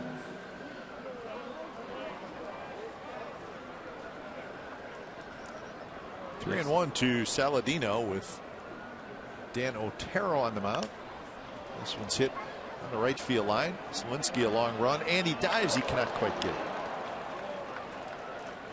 So each team in Major League Baseball has a nominee for the Roberto Clemente Award. Best represents the game on and off the field, and Stephen Vogt certainly fits that description, and he's the A's nominee for that award. I'm sure there were a lot of people who watched Roberto Clemente hit and said there's no way he can step in the bucket that he much. Did too, didn't he? And hit. But and hit it to right field. Oh yes, and so the 240 hits and the 3,000 hits. Gold Glove outfielder. I mean, the complete package. The 5-tool player and a humanitarian, and that's what he was doing. But Stephen Vogt, as he said, he's very appreciative of that honor, and his partner next to him trying to get the Hare Award. That is Josh Fegley. But Stephen Vogt, he's catching, and we know what he has meant to the team on the field. And, of course, off the field the same. And so congratulations to Stephen, and hope he gets the ultimate award. First pitch to Eaton is low. I don't know if you've seen the story about Todd Walker, who's the second baseman for the Pittsburgh Pirates, and his dad. It's an unbelievable story.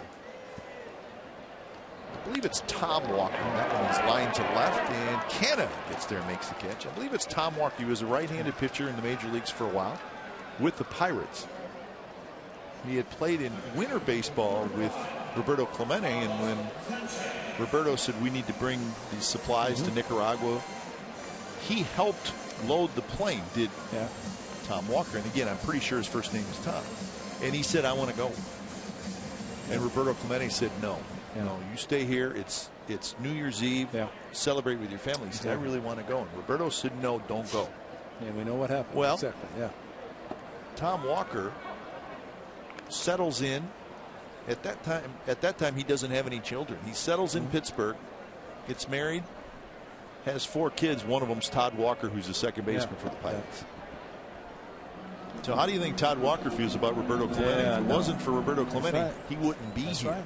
Exactly. And it's an unbelievable story if you think about it from the Pirates' second baseman standpoint. He runs out on his home field every day, and he looks at a right field wall that's 21 feet high for Roberto Clemente. It's a great story, and he was a great player, Roberto Clemente, and number 21 is definitely retired in Pittsburgh, and we might see it before long, retired throughout baseball. Not a bad idea. So a 3-up, 3-down inning for Otero, and we are moving to the 6th, 9-1. The White Sox lead the 8th.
California is brought to you by Max Muscle Sports Nutrition. Now with 25 Bay Area locations.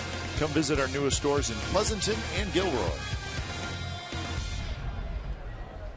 White Sox leading 9-1, so they're kind of turning the tide on the A's after what happened last night, which was a 17-6 A's win. White Sox hauling out the offense tonight. And it was the 4th inning last night for the A's. They scored a bunch of runs thanks to Josh Reddick, who had 4 ribbies himself in the 1 inning. Josh is now 0 for 2. 3rd at bat as a DH. He may forget about this. Yeah, if he goes 0 for, he is not going to be happy with this DH thing. And there is something to be said about, that's why Edgar Martinez is probably the best ever. Frank Thomas, of course, a great DH. Paul Molitor, but you have to find something to do while 8 hitters are batting until you come up again. And you just can't sit. I mean, I've heard DHs who have become designated hitters for the first time would talk to as many former DHs as possible. What do you do? What do you plan to do? And of course, Reddick's going to be playing right field the majority of the time. But in case of Billy Butler, DHing a lot tonight, playing first base. But it's not easy in between. On the ground, Saladino throws a little bit low. Abreu has it. So Reddick is out. Yeah, I mean, how much video can you sit there and look at between at bats? I think Edgar used to ride his bicycle, ride a life sacker stationary bike, and try to keep his legs sharp. But there's really something to be said about being a Gold Glove outfielder. You play right field, you can take your mind off hitting. Now all Reddick is going to do is slam his helmet in the bat rack and say, I got to wait now before I hit again. Instead of going to the outfield and take some of the frustration out and throwing the ball around in the outfield or throwing somebody out, making a diving catch. A little bit high to Canna. Canna hitting in the cleanup spot tonight. He has walked and scored, and he has grounded out.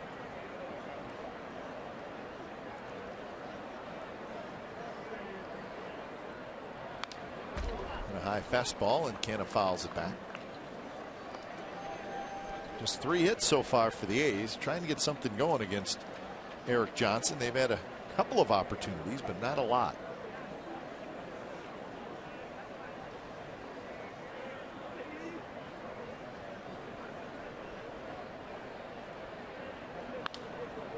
Hooked foul. Off speed pitch that ran inside.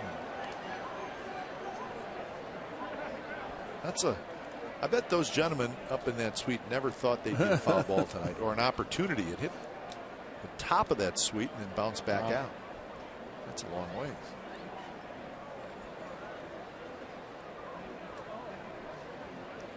It's right below the Chicago version of Mount Davis. Diving play, Saladino throws, and it's not in time. Canna beat it out. And Mark Canna does not run that hard and that fast just when he's small on a base hit. He runs like that all the time, and the only run the A's have scored really thanks to him and his secondary lead. But nice play and a good throw, good stretch by the big first baseman, and somebody not busting it down the line with as much speed might have been thrown out by Saladino. Thought he had Mark Canna, but Canna can get down the line and he can run. Close. First pitch to Butler, driven left center and deep, and that baby is gone. Butler drives one deep, and that was a long one. So it's 9-3. Billy Butler with home run number 12. And you think that he almost hit one his last at bat.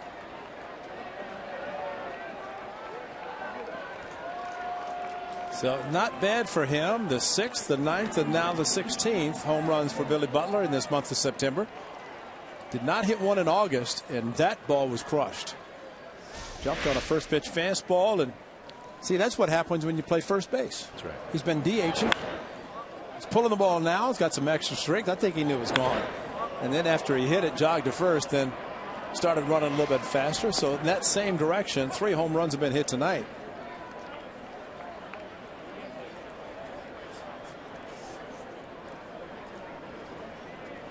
So Butler now 59 RBIs.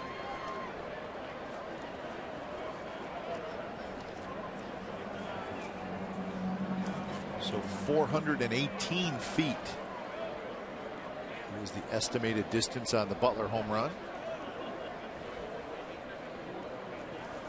Only one day in this month of September the A's have not hit a home run, and that was the Kobe Lewis start that they were lucky to get a hit, much less a home run. But with Butler tonight gets them back on the board in the home run column. Laurie called out on strikes. Third strikeout for Eric Johnson.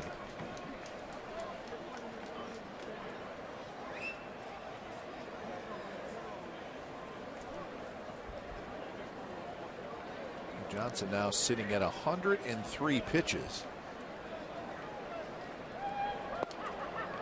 A little bit inside to Sogard. Sogard with a walk in the second and a fly ball to center field in the fourth. And he hits this one toward left, foul territory, and just into the seats.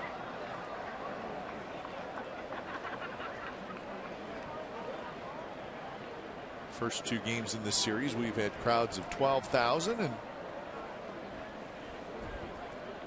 that's probably about it tonight. Maybe a little bit more. We got if you're counting the dogs. Yeah, count the four-legged friends. Four-legged friends. Yep. 2 for 1. I don't know. They have to buy a ticket. That's a good question. I don't know. Bunted. Base hit chance for Sogard, and he's got it. And it goes past Abreu, but Sogard did not make the attempt toward second base. So it's a bunt hit for Eric Sogard.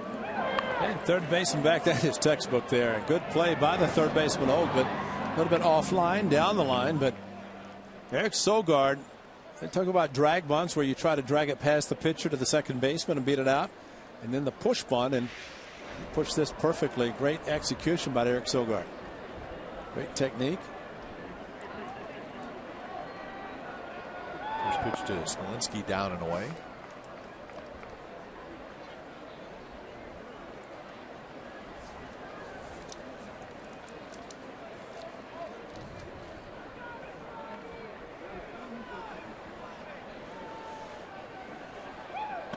Johnson in his last start, which was on September 11th.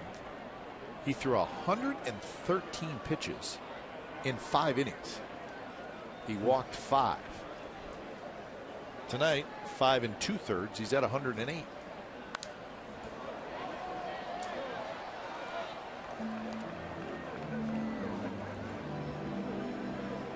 He's not lost much on his fastball.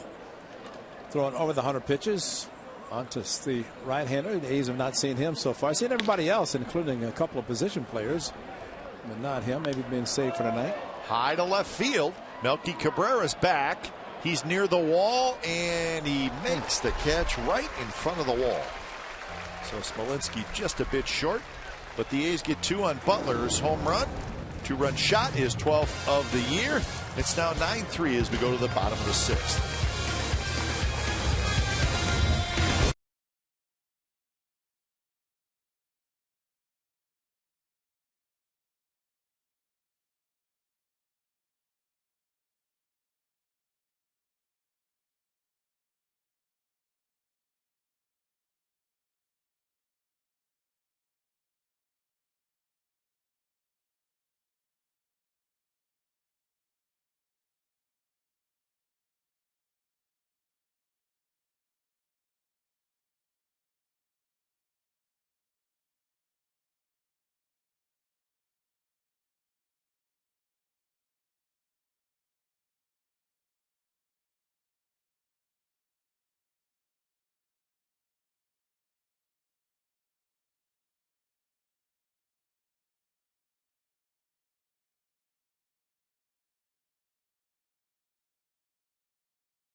game of home runs. How about Sanchez? Second batter Cody Martin faced tonight. 2-run home run. And then the big boy, Jose Abreu, on a 3-1 hanging slider to left center, giving him 29 on the season. And then they weren't finished. Mike Holt goes in the record books for the White Sox, and the Cubs, the only player to hit a home run for both the Cubs and the White Sox in the same season. And then Cabrera with a 2-run double down the left field line after Pat Venditti could not find the strike zone. A couple of runs scored there. A 6-run fourth inning for the White Sox. It helps him get a 9-3 lead, although Billy Butler with a 2-run home run. Give the A's their second and third run. Find out what's possible with AT&T. Call 1-800-PICK-ATT, mobilizing your world. Here's Arnold Leone. He's the fourth pitcher for the A's tonight. And the losing pitcher on Monday night in that 14-inning contest. First pitch is a strike to Jose Abreu, who has struck out, homered, and walked with the bases loaded. So he's got a couple of RBIs tonight, giving him 93 on the year. Got 7 RBIs in this series. Into the air to right. Smolinski is there. And that's the first out here in the bottom of the 6th inning. When you look at some of the players not playing tonight, a couple of the guys who pitched last night for the White Sox, especially Ramirez, a shortstop, he rarely takes a day off, but not surprised that Abreu is probably going to stay in the lineup every day until he gets the 30 and 100. I think he'd go into the record books along with Albert Pujols. That's pretty special. All the years the game has been played, and all the players have played, yet only one so far has ever done the 30 and 100 the first 2 years, and Abreu trying to be the second. So I'd say, considering he is close, that he'll be in there until it happens, and then Robin Ventura can give him some time off. Or continue to play. Who knows? Butler underhands to Leone, 2 outs.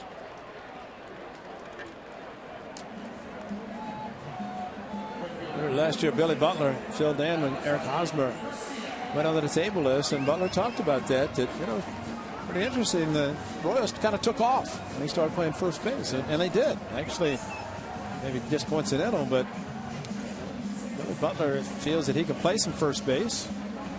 And he is really not disappointed anybody. He had the short hop that could not handle from Sogard, but make the routine plays and do the job, and takes his mind off of hitting while he's playing first base. 2 outs for Garcia.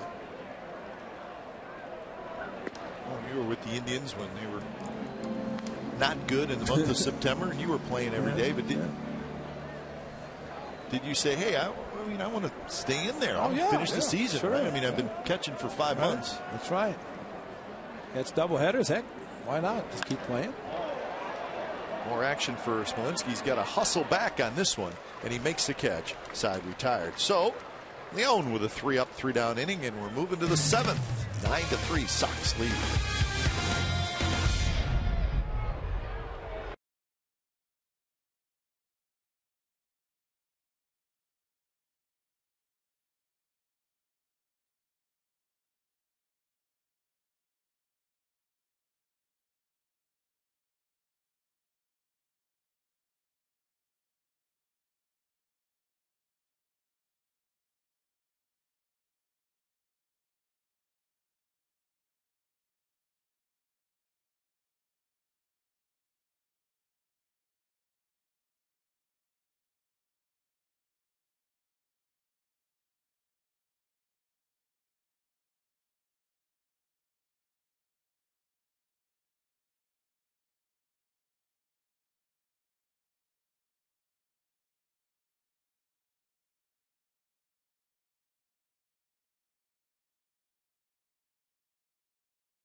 First home run, it came right here at U.S. Cellular Field against J.A.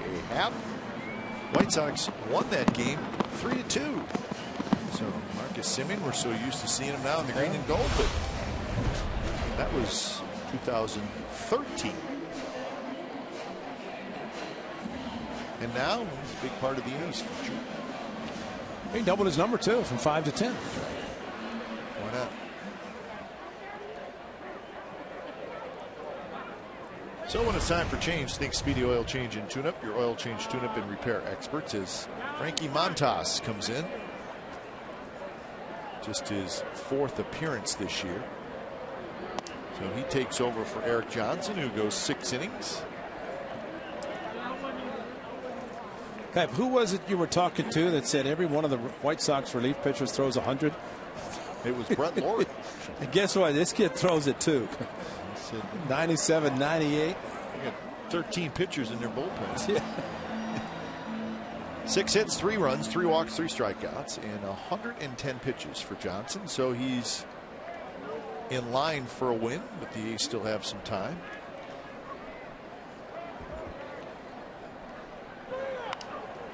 Blair hits it high and foul again. 1-2 the count. Blair has struck out and hit a fly ball to right field.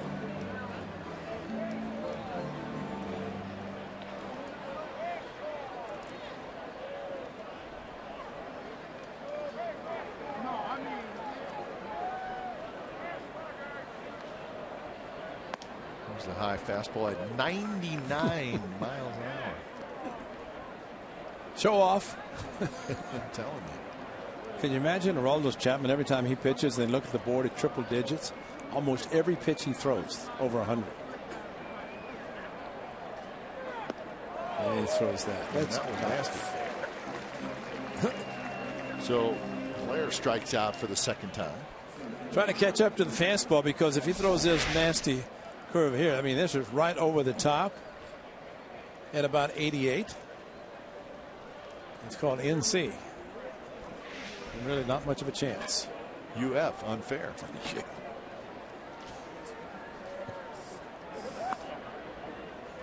99 again outside to Sam Fold. I guess Robin Ventura wanted to save him for tonight. Didn't use him last night.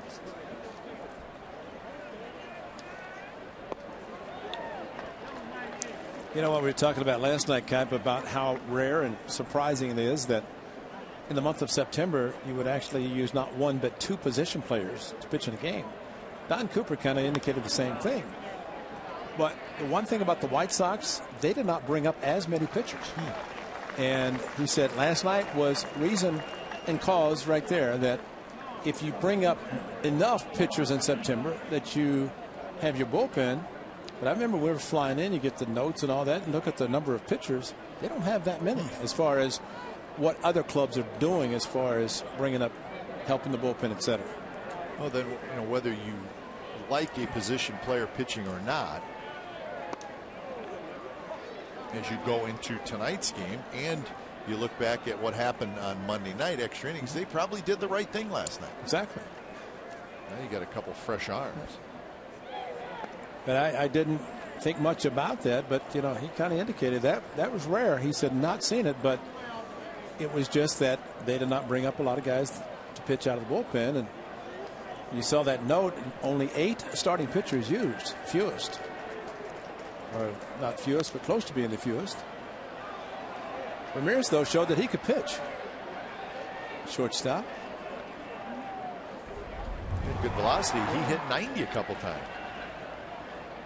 So why were you shaking off the catcher? He said because he wasn't calling what I wanted to throw.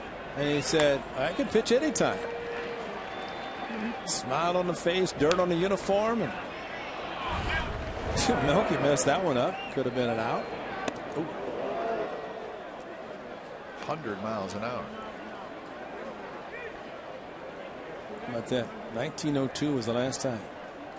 Frank The White Isbell Sox. and Sam Mertz. Hard breaking ball, 3-2. Now it's Garcia and Ramirez. That's right. Larry Garcia had pretty good stuff. He wasn't throwing quite as hard, but he had a lot of movement on his pitches. Right there, strike 3 call. Montez with a very impressive inning, couple of strikeouts, throwing nearly 100 miles an hour. 7th inning stretch coming up.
SN California is brought to you by Toyota, the full-line automaker with the longest-lasting vehicles in America. Toyota, let's go places.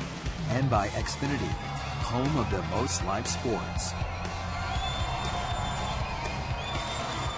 As promised, we have selected the Data Strong fan photo of the game. Tweet your strongest fan photo to CSNCA Data Strong fan. You just might see yourself in an upcoming broadcast. It's brought to you by T-Mobile. That is Charlie O with Dan, Brandy, and Rose from Sparks, Nevada. Charlie O. Just think, that horse right there, he had the best spot in the hotel in New York for the 1970 Oh, of World course. Series. Better room than you had, probably, right? Americana Hotel lobby. He had his stable. Oh, air conditioned. Oh, everything. You want a dog count? I mean, you got 823 dogs tonight at the ballpark. Did they have to buy a ticket? 13,005 human beings. 823 dogs. Fernando Abad comes in. And one good inning from Arnold Leon.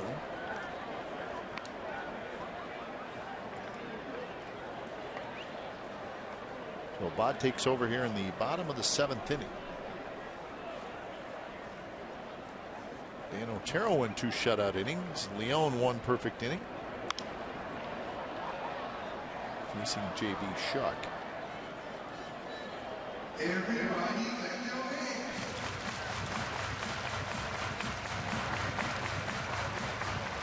Jake Arrieta will not get his 20th win tonight. He pitched well, but the Cubs and the Pirates are going to the 10th inning tied at 2. Arrieta had a 2-1 lead going to the 8th. He gave up a run in the bottom of the 8th. So a well-pitched no decision for Jake Arrieta. And so we'll have to wait and see who is the Major League's first 20-game winner here in 2015. A lot was made last night as John Lester pitched against the Pirates, and they said a rare pickoff at first base. But in watching the actual video of that, he stepped off as the runner took off too soon, and he stepped off the back foot and threw to first. So it's really not. No, he didn't lift his. It is, but it isn't. Yeah, I mean, if the runner had not left as soon as he did, then when he lifted his front foot, he might have run. But he left too soon, so Lester just stepped off. Very similar to what he did last year in Kansas City, when Butler was on first and Hosmer was on third. Butler left too soon. It allowed Lester to step off and basically accomplish the same thing. And I thought it was interesting. Well, if that will change the running game, I said, I don't think so. I mean, if he didn't throw over and he stepped off, that's not equivalent to an actual lift the leg, throw over, and pick off a guy. And he pitched a complete game yesterday. Well, the thing that he is able to do is eliminate base runners. That's exactly right. And then you don't have to worry about throwing to first if you don't put anybody on base. I'm still surprised, though, that it doesn't cost him more. I agree. I don't know if teams. I think teams try to take advantage of it. Sure. And granted, you're right, he does not allow a lot of base runners. He's a terrific pitcher. And from what I understood, that the reason that the Royals didn't run as much in the World Series last year is because the Giants didn't put their certain base runners on who could steal. And that makes a big difference. Yeah, against the A's, guys got on base and they stole. But when Lester was with the Red Sox, didn't even think. But I never heard of anything about that. Nobody knew. Nobody knew. I mean, so that somehow remained a secret for 6-7 years. Yeah. I think 2011 was the actual last time he picked somebody off. That's unbelievable. 2011. And he hadn't thrown over to first base since 2012 or 13. But with all the scouting reports, and I'm sure everybody had that information, right. You're surprised that it didn't somehow get out that he can't throw to first. Mm-hmm. And it has not slowed him down. Good pitch by Abad. Hard slider. So 2 away here in the bottom of the 7th inning. If you're looking for Earthquake soccer, the Quakes are taking on the Montreal Impact right now, and it's on Comcast Sportsnet Plus, which can be found on Comcast channels 104 and 780, DirecTV channel 698-1, Dish channel 446, and AT&T channel 768. If you can't find Comcast Sportsnet Plus, log on to csncalifornia.com or call your local cable provider.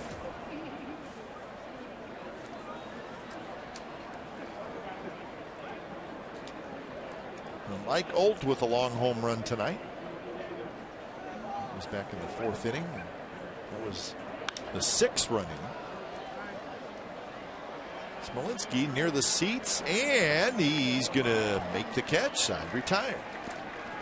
So a nice inning for Abad. 8th inning coming up. It's 9-3 White Sox.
The schedule. Make sure you join us tomorrow at 11 a.m. for A's baseball breakfast against these White Sox. It's presented by Black Bear Diner. Every A's game will now be televised this season. So that'll be tomorrow morning. And it'll be Sean Nolan and Jose Quintana, a couple of left-handers. Top of the 8th, A's trailing 9-3. It'll be Reddick, Canna, and Butler. Montaz back out there with his high octane fastball. He's gone mostly 98 and 99. He's hit 100 once. Yeah, I can see why Robin Ventura was saving him. Not a bad guy to save. 88-mile-an-hour changeup. Throw something a little bit different. Robin's quote last night when Adam Eaton tried to stretch the single into a double in the 9th inning, down by 14 runs, or said, I have no idea what he was doing. And I'm sure Eaton wasn't sure either. No. It probably won't happen again. But those little things, if it's a learning experience, you never have it happen again, then so be it. At least the one time, and that's it.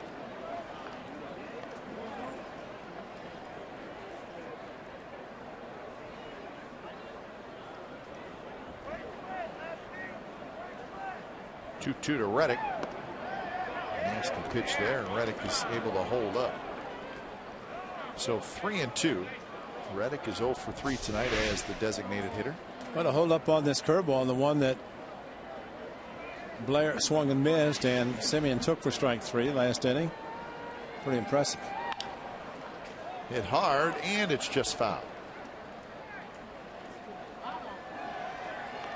It's nice to check your swing on a 2-2 breaking ball and know 3-2 you're going to get the 98-mile-an-hour fastball. At least you can expand your strike zone and gear up looking for the pitch. If you throw another breaking, probably swim in the ground, but say if you got a 97, 98 fastball, you're going to throw it. He didn't. Nope. Montaz is just a youngster. He's only 22 years old. It's interesting. The media guide says height 6'2", weight 185. Yeah. So what year was that? Media guides aren't always accurate. We know that with your photo in the A's media guide, which is. Well, I got it updated. It's nice. 30 years. Yeah. I got to look at that. But. So you don't think he's 185? No, I think maybe when they originally printed the media guide back in his first year signing as a youngster. And I remember Bartolo Colon at one time weighed 150. Yeah. But far from that now. But still pitching at 40 and pitching well. Montaz facing Mark Canha.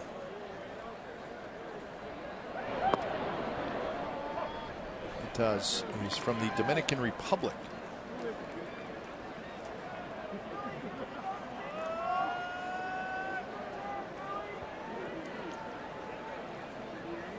Canha has walked, grounded out, and singled, and he has scored a couple of runs. This one off the end of the bat and foul.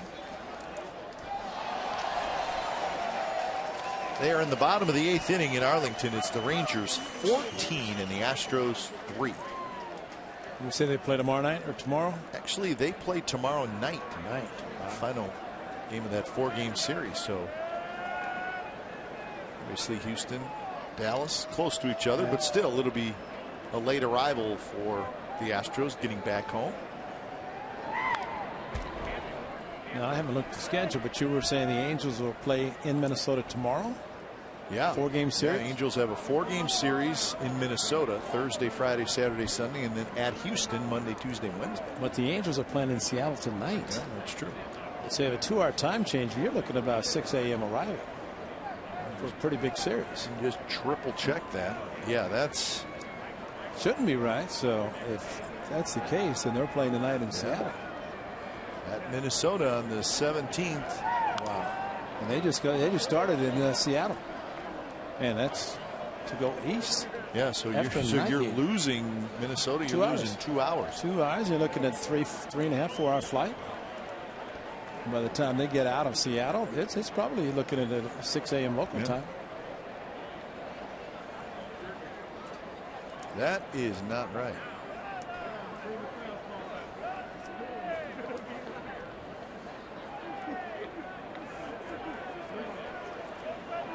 No 2 pitches outside, but with what the Mariners go through with their scheduled travel, I don't think they're going to feel sorry for another team. You know, you think about the Angels, and I know the A's have been playing in Anaheim and would fly to Arlington, Texas and they play a night game in Anaheim and do that 4 or 5 in the morning. So payback sometimes they can get away with it. When you go east, you're going to lose the time. And Holt has it. He looked at second. He'll throw. The first throws wide, but Abreu tagged it, and Canna goes down. Well, he must have hit him in the head or someplace hard when he tagged it.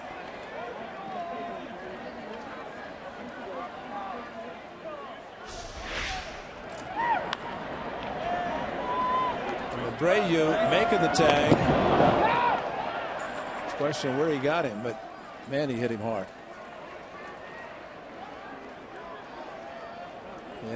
Yeah, right below the neck, the right shoulder, maybe the head, and then the shoulder. Well, and you may be thinking, well, but the glove's not that hard. But there's a baseball in there. Exactly. And that's what you're going to feel. So let's hope Mark Canna's okay.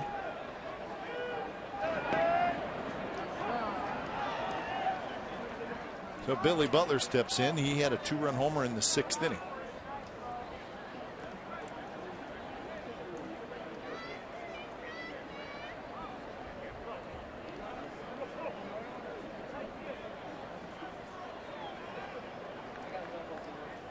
Home run for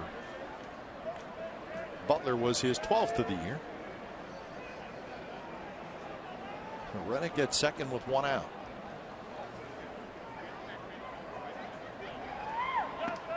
Slider and a good one, 0-2. Last couple of home runs hit by Billy Butler have been on the first pitch. Almost did it in his previous at bat, but this time the big boy got the big bat out in front and the semi-tunnel. That's a little tunnel there. A little surprising.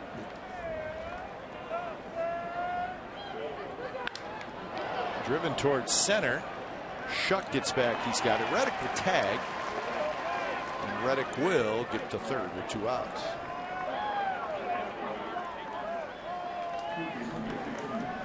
Yeah, it looks like the tunnel is not quite as tight as it used to be. It's kind of like that shoelace that gets loose all the time.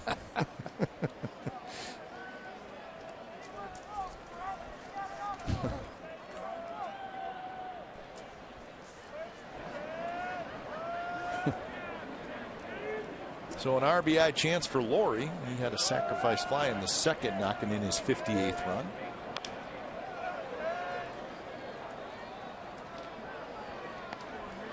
Well, both the Blue Jays and the Yankees won tonight.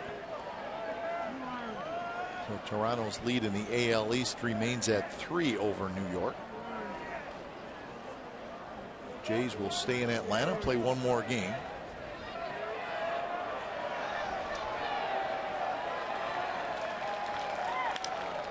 Driven to right field. Garcia back, still going back, and he leaps up and makes the catch, bumps up against the wall.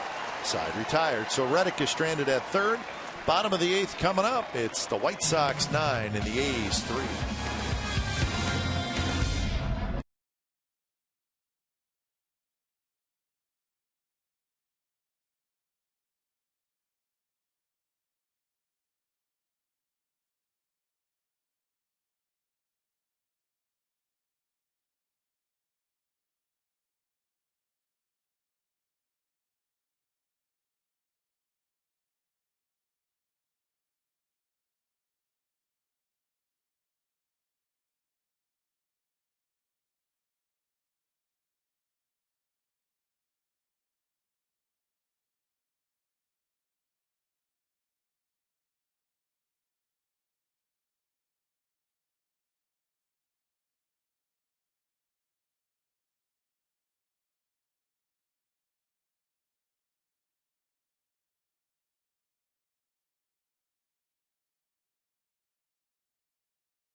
presented by authority of the Oakland Athletics and may not be reproduced or retransmitted in any form, and the accounts and descriptions of this game may not be disseminated without the express written consent of Athletics Investment Group, LLC.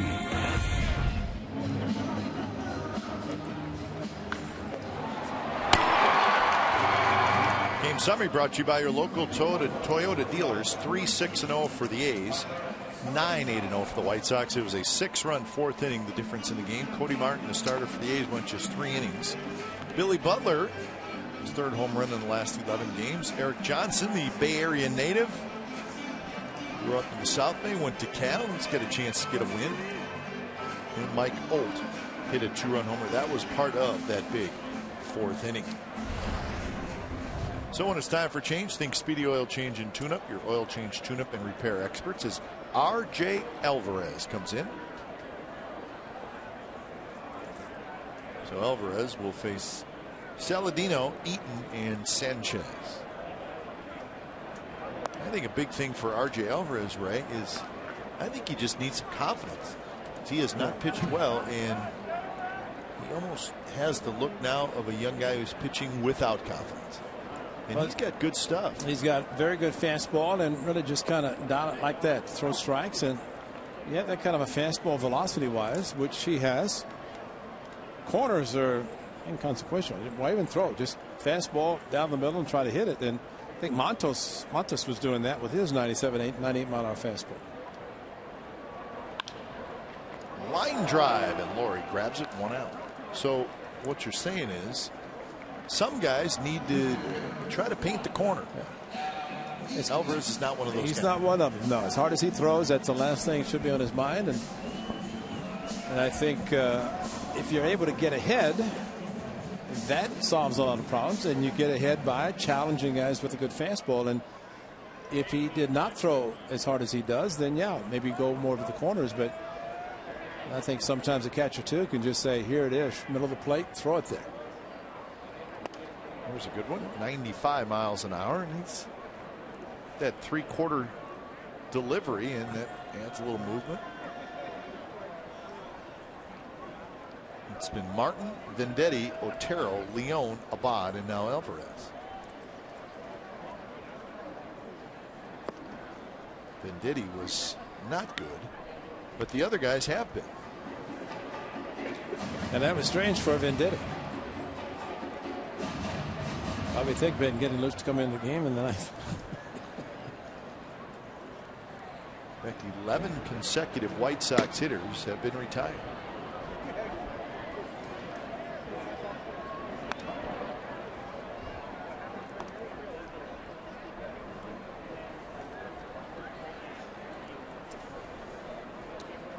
Well, the team was able to put up a huge crooked number. That makes a big difference. And for the White Sox, the 6th and the 4th inning is the difference in this game, similar to what the A's did last night in their 2 big innings. That's where pitching comes in to be a very important part of the game.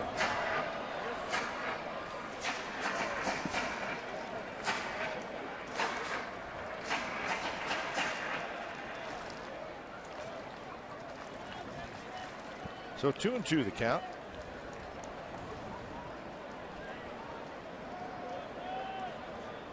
Eaton has tripled and walked. He scored a couple runs tonight out of that leadoff spot.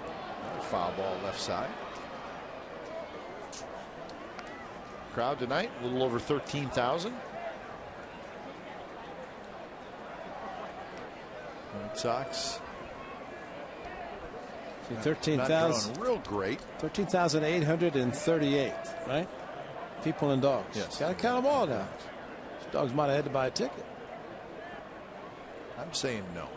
Probably not. They were lap puppies.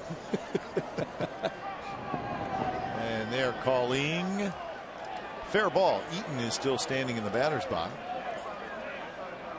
But don't bother challenging it, Robin, because it's in front. I don't think you can do that. He's questioning, or he's saying maybe hit off his foot. Now they're saying no. If it hits off the foot, the hitter indicates that by jumping around.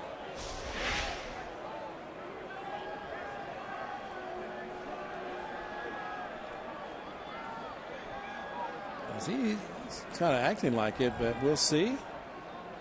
Missed it. Oh, the Academy Award act there by Adam Eaton. Because it didn't even come close to him. Mark Parent's on the phone, but correct me if I'm wrong, if it's in front of the umpires. Can't review it? Is that it? Mark Parent to the video coordinator. So it's an out, and that's the most important thing. And here's Carlos Sanchez. Sanchez got the scoring going back in the first inning. The first inning, Eaton opened it up with a triple, and then Sanchez homered.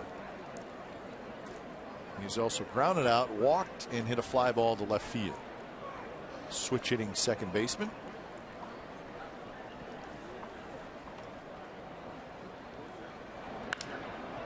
In the air to left field, playable for Canha.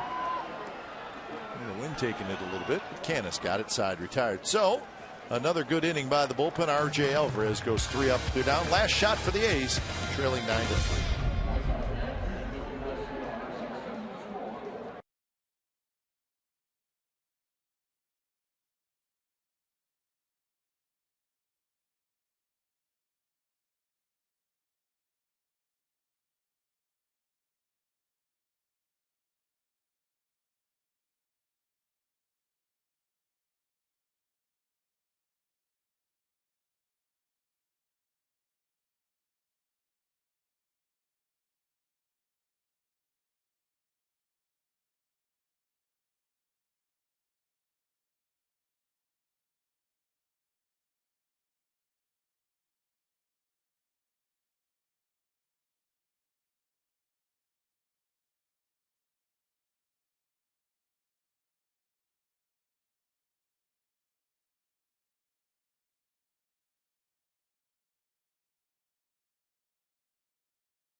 Cal and grew up in the Bay Area. And Greg Johnson, even though after the second batter to Marcus Semien looked like something was wrong, he denied it, stayed in the game. 6 solid innings for the right-hander, pitched well, 6 hits, threw the ball very well, and of course got a lot of run support, took advantage of it, and looking for his win after the bullpen trying to get 3 more outs. But Eric Johnson, a good job in his start tonight against the Athletics. So Scott Carroll takes over, trying to get the final 3 outs.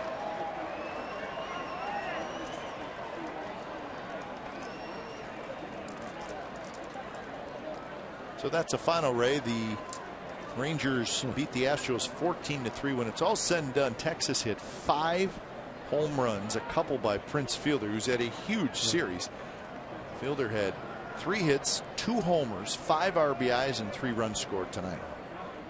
So the big fellow has had one heck of a series at a pretty important time. 16 hits for the Rangers tonight. So game and a half lead. Game and a half lead. One more to play. Little tapper, and it's a fair ball. Barehanded by Old. Throw dug out by Abreu. What a play. That was a special play by the third baseman, Old. And the footwork unbelievable also by Abreu at first base. You can understand why he's playing first. As Holt able to come down quickly and use the bare hand. And I mean, you look at a combination. The pick right in front as the throw arrived about the same time as Sogard did, but bare hand And the short hop handled by Abreu inside. Gets his foot out of the way, avoids a collision. Nice combination by those two, turning and getting the first out. So here's Smolinski.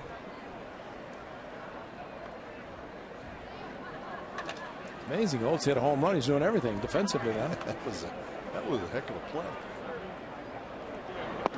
A couple more notes from that Astros-Rangers game. The Astros, and we talked a lot about this road trip they're on. They are now 2-7 on the trip. And on the season, they are 29-45 on the road. Capping those 2 wins. That's a good shot. Smolinski deep to left, and that baby's gone. 9-4. No cheapies tonight. No. So Smolinski with a long one halfway up the seats and left. Yeah, when Cabrera just turned around and gave it a courtesy look, you knew it was hit hard and deep, but a no doubter. Bob Melvin saying Smolinski do this a few times since he joined the ball club, especially down and in, and he crushed it. Try to pitch the sinker down and in. It didn't work from Carroll. And Smolinski gets his 5th, second in this series. And again, halfway up the seats in left field. So Blair will hit.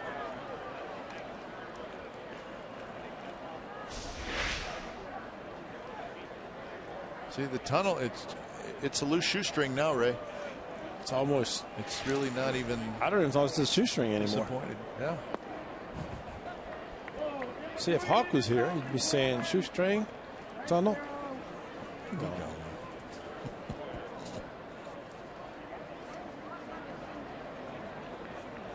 Maybe they're going to go to the gummy bears. No, I like the tunnel better. I do too. Blair rolls it foul. But you know, the Astros avoided the sweep by winning the last game of the series against the A's. Avoided the sweep. The Angels with that unbelievable comeback on the Sunday afternoon. You know, they could have lost that game and lost the first 3 here. Oh yeah, that's right. You the know, game in Anaheim. They scored 5 in the 9th inning with 2 outs. But so they'll try tomorrow night to avoid a sweep by the Rangers in probably the biggest series, and then try to go to Houston a half game out if they win tomorrow night. Well, the season series between those two teams, the Rangers now 11-4 against Houston. It's like the A's a couple years ago against Houston.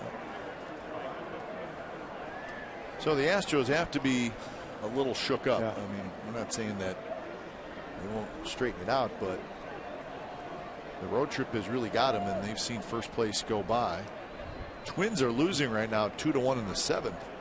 But if the Twins were to come back and win, the Twins would just be a half game behind the Astros for that second wild card. So Blair strikes out for the second out. And as you mentioned, of course, the Astros playing much better in their home park, but they're playing the same 3 teams, the A's, the Angels, and the Rangers at home in the long homestand.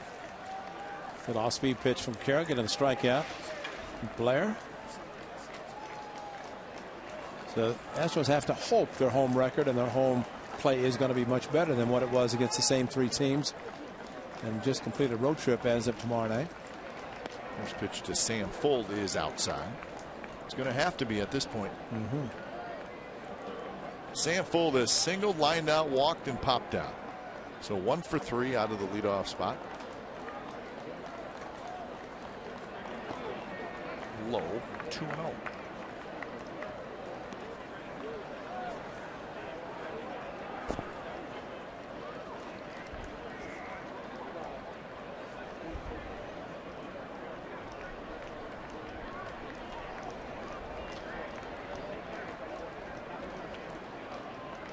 Scott Carroll is the 3rd pitcher for the White Sox. Frankie Montas won a good 2 innings. And a couple of strikeouts, did not give up a hit.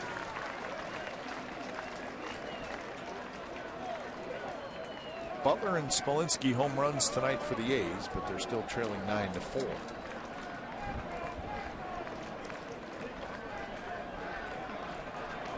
Swing and a miss. Changeup by Carroll. It just kind of floated up there and then just kept moving away from Fuld.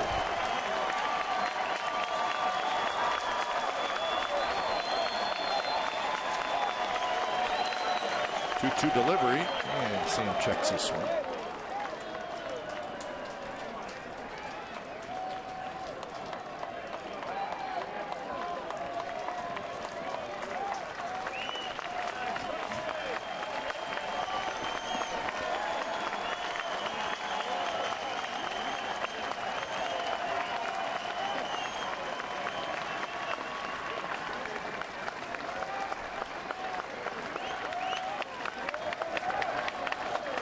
Inside, and it's bounced to first. Fair ball hits the bag, bounces over the head of Abreu, and Sam Fuld is going to have a base hit, and he'll take it.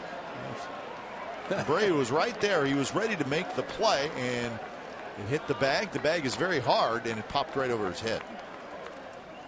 And obviously, the bag is in fair territory. Yes, it is. Sam Fuld hustling down the line. 1 hop, 2 hops. It did not hit in front. Hit the chalk right in front. Talk about a hard chalk, and that's what Abreu's looking at. I agree with you. I thought it hit the bag, and great replay to show that it hit a foot in front of the bag. Maybe I need to start watching this game from my binoculars. No, do you know what? You ever see the line that chalk? That chalk is hard, and that landed right on the chalk. And I think we found out how hard it is. Hard enough for it to bounce over Abreu's head.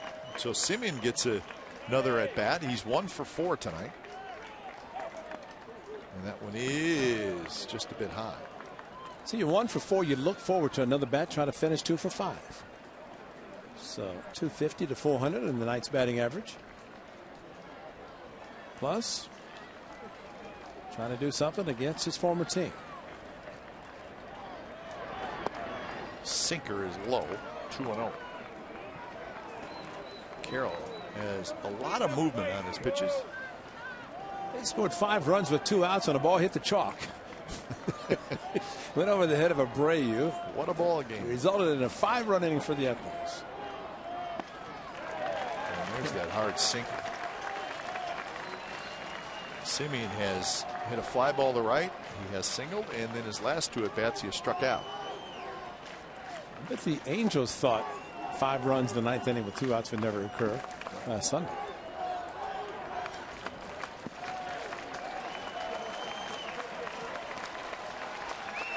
So 2-2. Sean Doolittle was up about 4 times on Monday night of that extra inning game, hoping that the A's would score a run. He could come in. He never came in, and he has not been in a game since. Didn't pitch last night. Not tonight. Maybe tomorrow. And that one hits Semien. So now 2 runners aboard.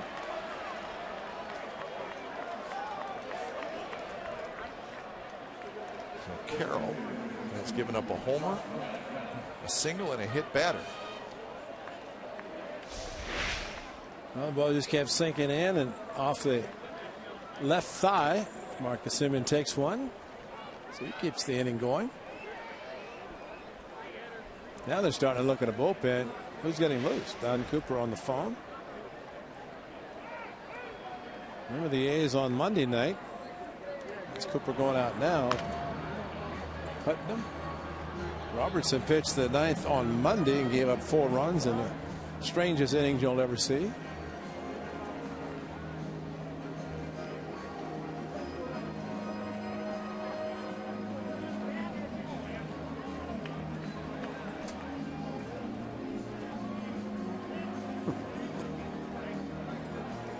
Pep talk is over, and Reddick will be the hitter.